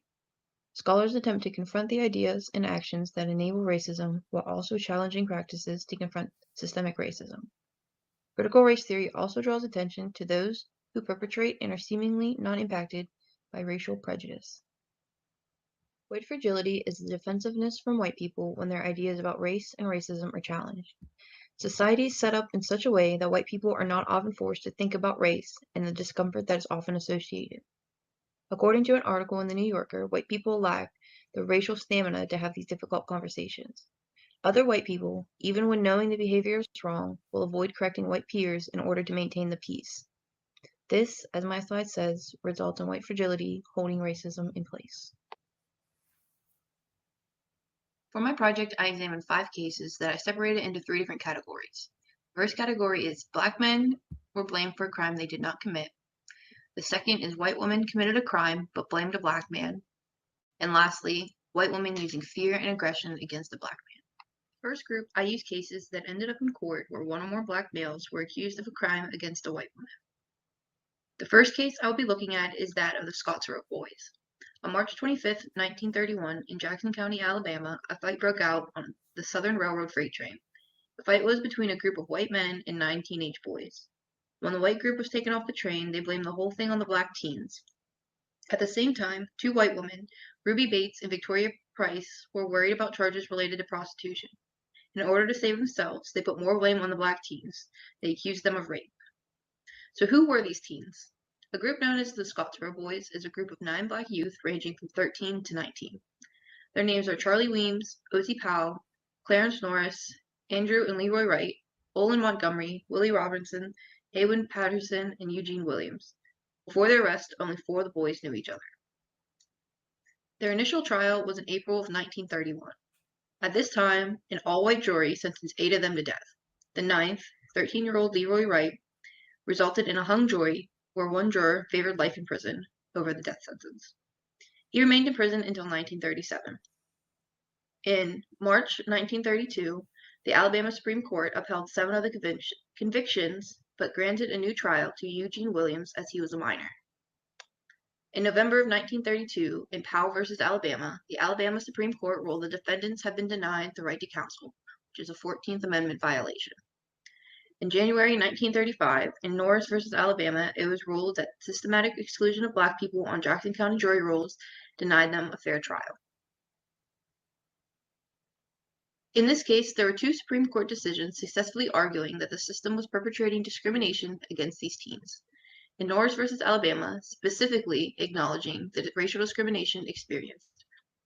When looking at this case through the lens of whiteness, we must look at Ruby Bates. She's one of the women who accused them of rape.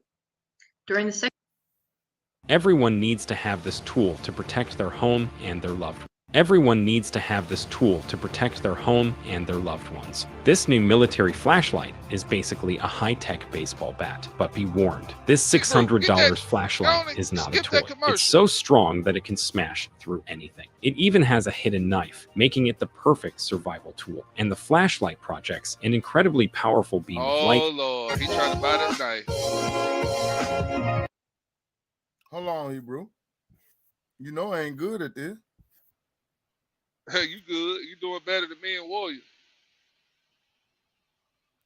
Hold on. You trying to buy that knife, ain't you? Huh?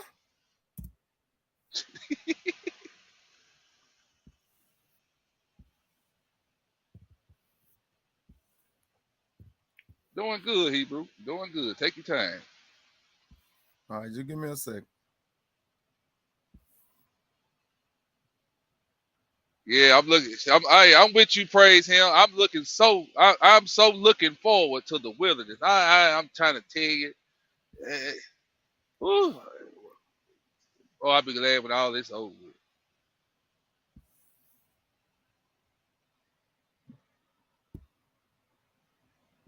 We stayed together for probably till she was about 2, and then I would say a lot of our problems with me and her dad had to deal with race. I mean, a lot of it.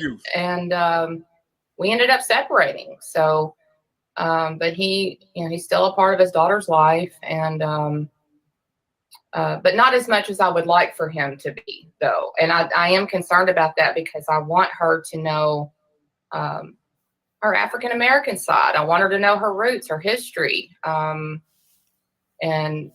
for that, she needs her father to be in her life. But he's like I said, not as much as I would like for him to. So but she's 8 now, and she's already facing some challenges and I'm learning things.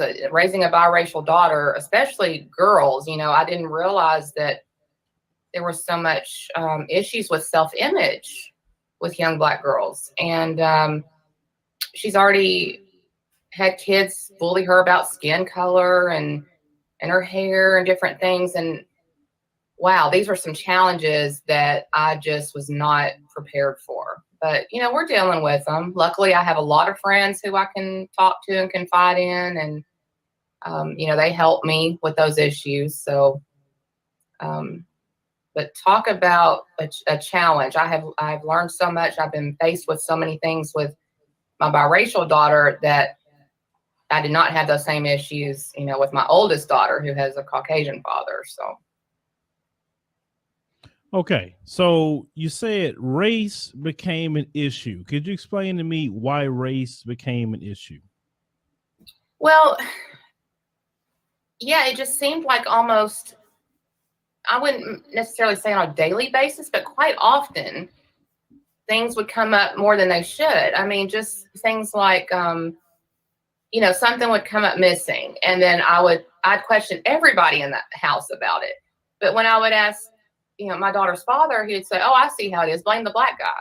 And I was like, "No, that's not where I'm coming from."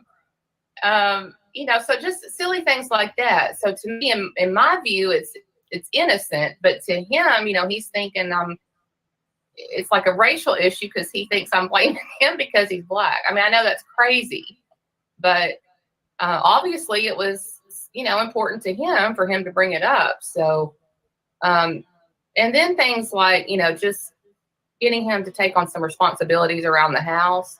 He would actually tell me, I'm not a house Negro. Here we go. You do it yourself. He would just come right out, and that's what he would say. And I was like, well, I'm not trying to make you feel like that. I don't want you to think I'm trying to be your boss. That's just part of being, having a house and taking care of responsibilities. So, Now black men lazy. Yeah, now. definitely some things that I never could have imagined. I never could have predicted that those statements would have ever come up. So you mentioned the terms that he was using. Why would it sound like to me that he felt that he was quote unquote pro-black? He definitely is. He is he way before I met him. He grew up in Los Angeles. I think he was involved with some gangs at one point. I don't know how in depth that was, but then he ended up finding the Nation of Islam and completely turned his life around. You know, whatever bad things he was doing, he was no longer doing it once he became involved with the Nation. And you know, they teach young black men how to be responsible, how to do good for the community. I mean, there's so many positive things that the NOI teaches young men. They can pretty much help them completely turn their lives around. So I was, you know, all for understanding exactly what he experienced as a teenager growing up in Los Angeles. But I think, you know, there's a point of taking it to the extreme. And you know, there's always good things from positive influences. You can learn good things about it, but when you take it to the extreme and then get to the point where you live, eat, and breathe those values to the extreme, it can cause interference. It can cause interference with your relationships, with your job. And he's actually been fired from quite a few jobs because if he has a white supervisor and same scenario, if he feels like he's being disrespected, he's just going to pop off and go off and tell the man what he thinks. So he's actually lost quite a few jobs over his extreme views. Well, you say extreme. He couldn't be too extreme, because if he was actually following what the Honorable Minister Louis Farrakhan says, then he wouldn't have dated you. That's absolutely right. Absolutely right. I think what happened was, at a point, I want to say probably maybe around 2007 or 2008, Minister Farrakhan actually had an interview. I think it was on TV One or BET, I'm not sure, but Minister Farrakhan approached those issues, and he said, you know, the times that we're in, he said, I can no longer, he said, it seems like I can't really control interracial dating. You see it everywhere. It's all over the place. He said, all I can really do, I can't say that I accept it, but I think I have to understand that we're living. So Minister Farrakhan had never, ever to my knowledge now, I have never heard Minister Farrakhan tell nobody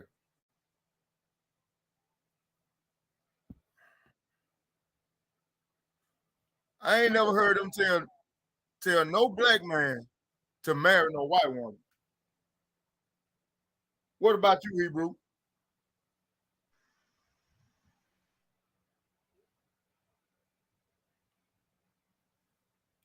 Bro, Mikael. I ain't never heard him say it, Hebrew. I ain't never heard him say it either. All right. You can finish bringing that script out, Hebrew.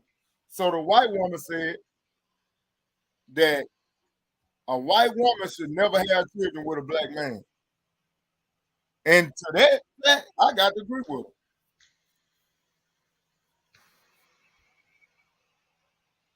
But see, how can I say this? See, it's a fantasy. She was dealing with him based on a fantasy. She was dealing with him based on she wanted the BBC experience. You get what I'm saying?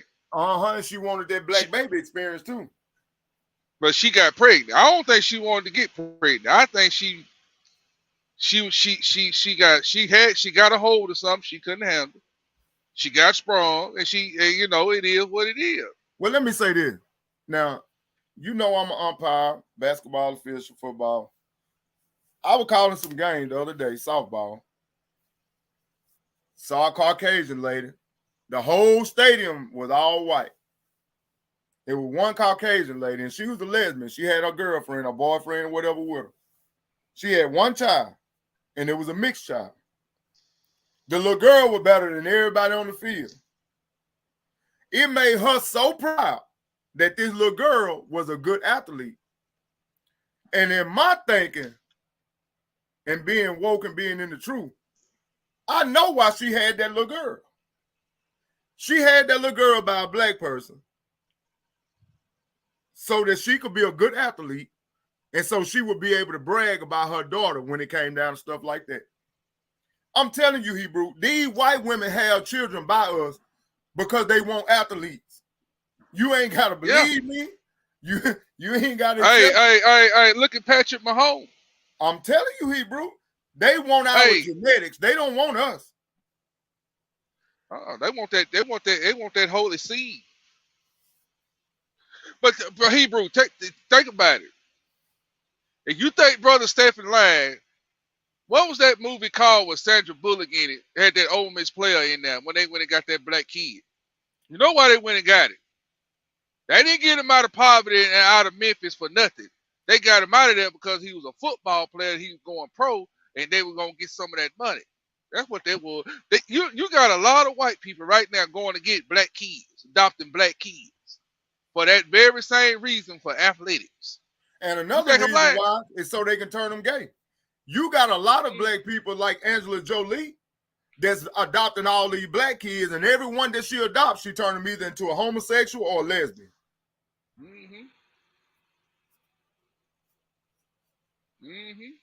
That's it, Hebrew. Hebrew, I gotta step out right quick. Let me get this right quick. All right. I only got a couple more scripts anyway. All right, family. What verse did you stop at, Hebrew, in Judges?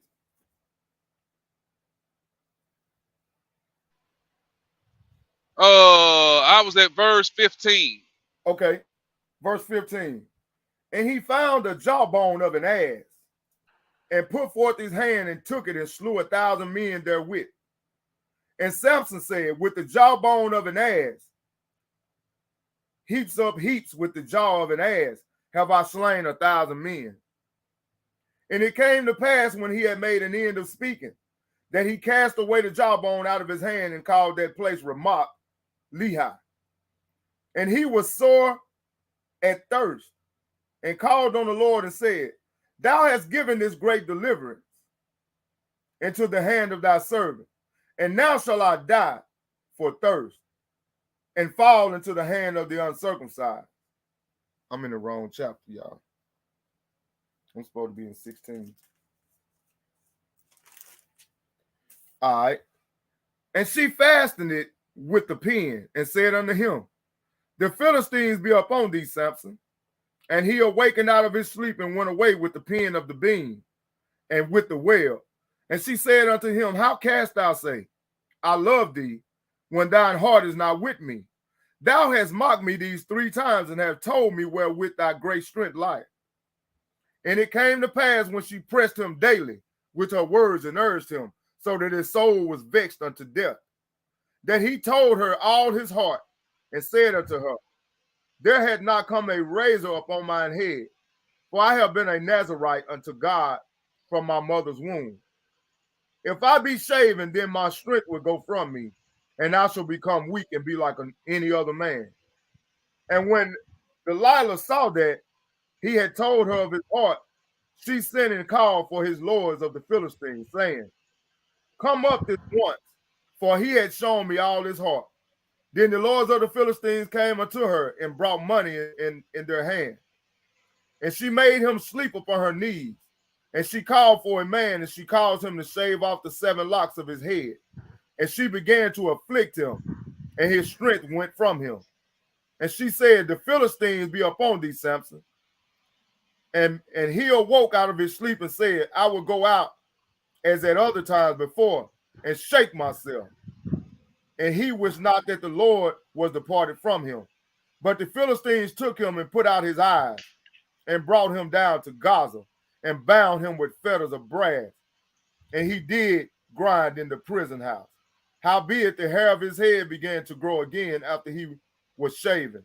Then the lords of the Philistines gathered themselves, gathered together for to offer a great sacrifice unto Dagon their God, and to rejoice. So he revealed to this Philistine woman, which was African. This was an African woman. And we all know that they dabble in all types of witchcraft, all type of black magic art, and all of this stuff. There ain't no telling what kind of spell she was working with to call this brother to be so weak to her. Or it might have just been some sexual things she was doing to him. I don't know. Hebrew. Let me tell you something. It's one of them lost books that them strange women were driving no Israelite men crazy. They were giving them oral sex. The Israelite woman, they were too slow. They didn't know nothing about that oral sex. But them other strange women were putting oral sex on them brothers, and they were going crazy over them strange women. I can't think what lost book that was, Hebrew. But I remember going that back book. to you remember that? Book. Yeah, you remember I remember that? we read it. Yeah. Yeah, they were doing oral sex on them brothers. They were driving them crazy. They ain't never had that before. But I'm saying this to say this, brothers and sisters. They only see you and view you as a sex toy. Both Israelite man and Israelite woman. Black man and black. That's all you are to the other nation. And back to the sports thing, Hebrew. You was good at football, Willie, right? You was a football star, right? Right. I was in basketball and football. So I'm speaking on the experience.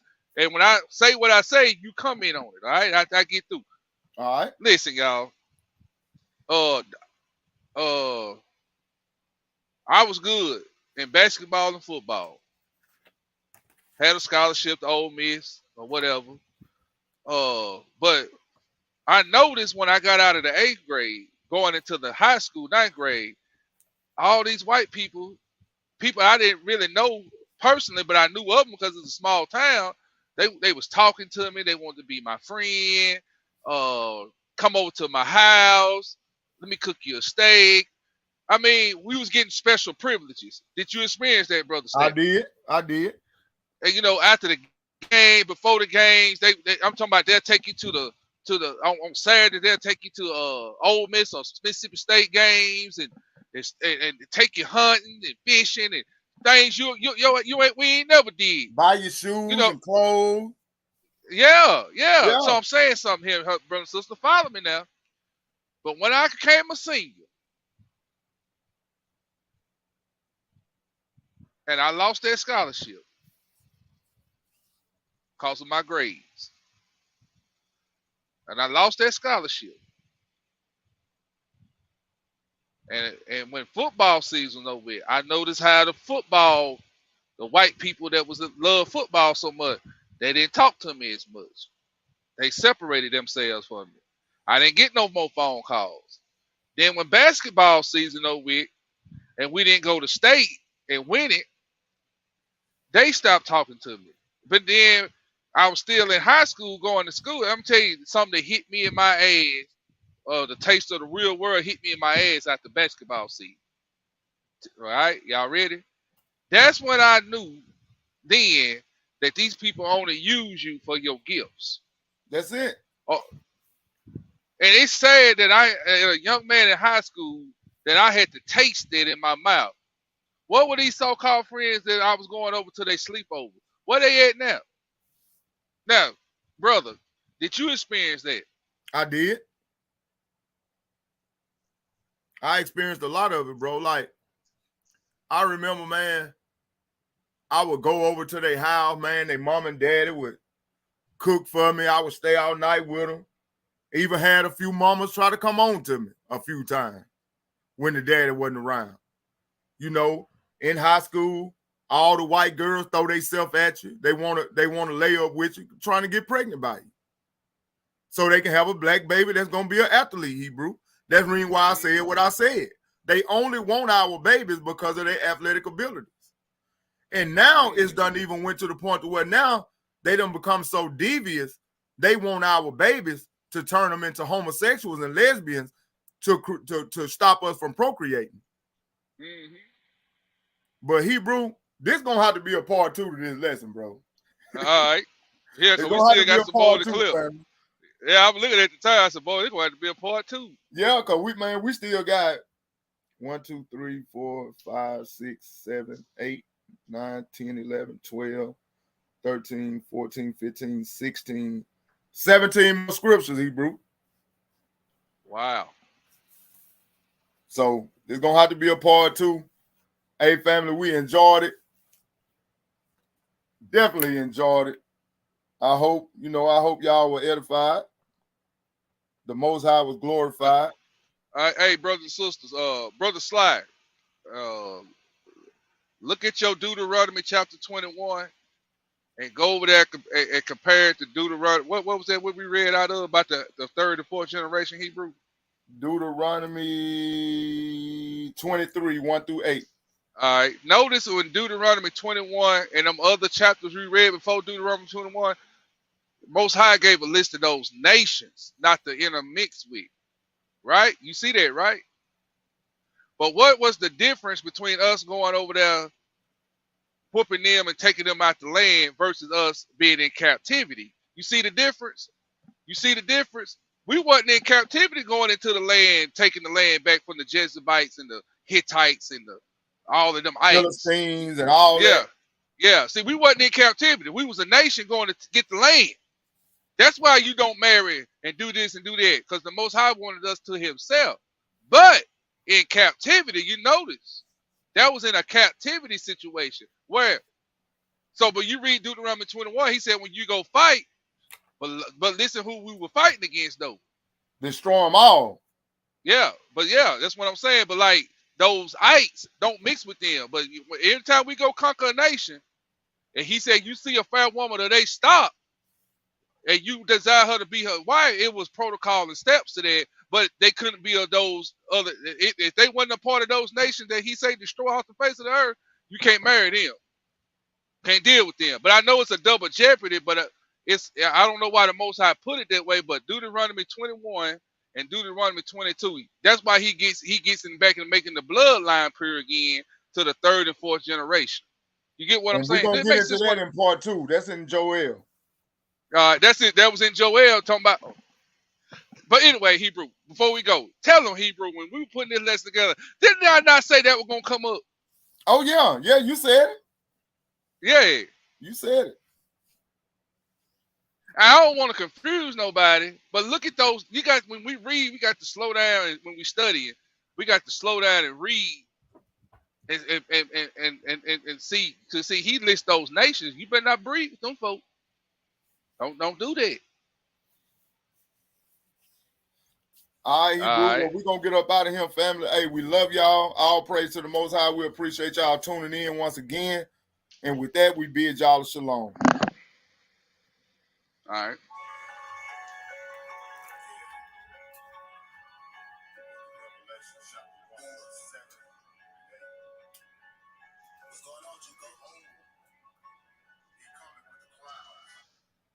Bluetooth pairing. Bluetooth connected.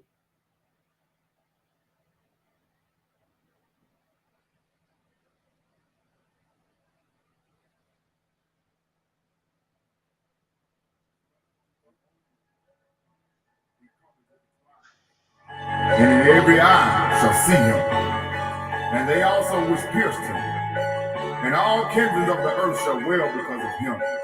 Even so, amen. I am Alpha and Omega, the beginning and the ending, saith the Lord, which is, and which was, and which is to come, the Almighty. Yeah. Crack that sky. When you crack that sky.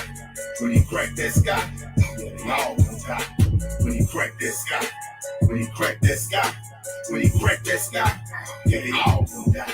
When you crack that sky. When you crack that sky. When you crack that sky. Yeah, they all gonna die. When you crack that sky. When you crack that sky. When you crack that sky. Yeah, they all gonna die. It brings tears to my eyes to watch my people suffer. Then I sit back and watch all these other nations bubble. Then I reflect on Deuteronomy 28 curses. It's apparent why Israel got lacking hearses. I've been witnessing so much hurt and pain through the lens of these eyes.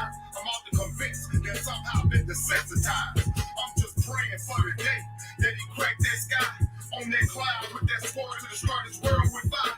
Yeah, they all gon' die. They all gon' die. In that day, they all gon' cry. They all gon' cry.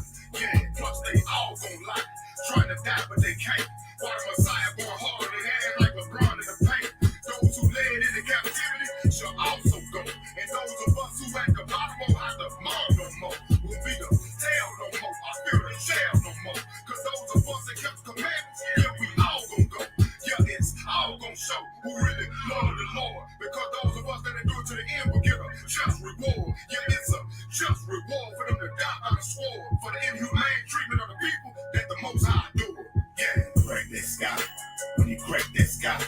When you crack that sky. Yeah, they all gon' die. When you crack that sky. When you crack that sky. When you crack that sky. Yeah, they all gon' die. When you crack that sky. When you crack that sky. When you crack that sky. Yeah, they all gon' die. When you crack that sky.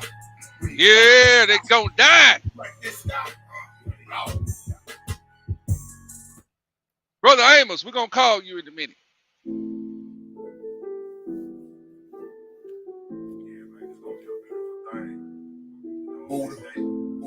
I gotta upload these tracks on the platform, Hebrew. Give me time. I'm gonna get it together. I'm gonna rise again. I ain't much, but I'm blessed though. We've been through so much. These songs are by Brother Stephen. This is Brother Stephen on the tracks. And now hold me down. Place my feet back on that solid ground. I ain't much, but I'm blessed though. We've been through so much, but it comes through in the clutch. Just to pick me up and to hold me down. Place my feet back on that solid ground. Look at me now, bro. I've been through so much, but I bound back like rubber bands and such. No more dope for me. He redeemed and set me free. I'm on a natural high, like birds in the highest tree. I'm with blood, the red is the red blood. I don't need my book, it's quiet. Why? I got my own plug, and it keep me full of supply. I'm talking at all time. I just open a shoot and weigh it line for line. Precept on precept. That's how I read the book. It's precepts on precepts. Cause I was instantly hooked. I was instantly sprung. It's like a two-way sword that cuts going to and from that can't be ignored. Music to my ear, water to my soul, in which you wash with tears. No more sin for me, no more hurt and pain. And if I die to him, that mean I die to gain. Then I'm gonna rise again to stand up with my cane. Yo cane, I'm talking about the king of Cain. I ain't much, yo, but I'm blessed though.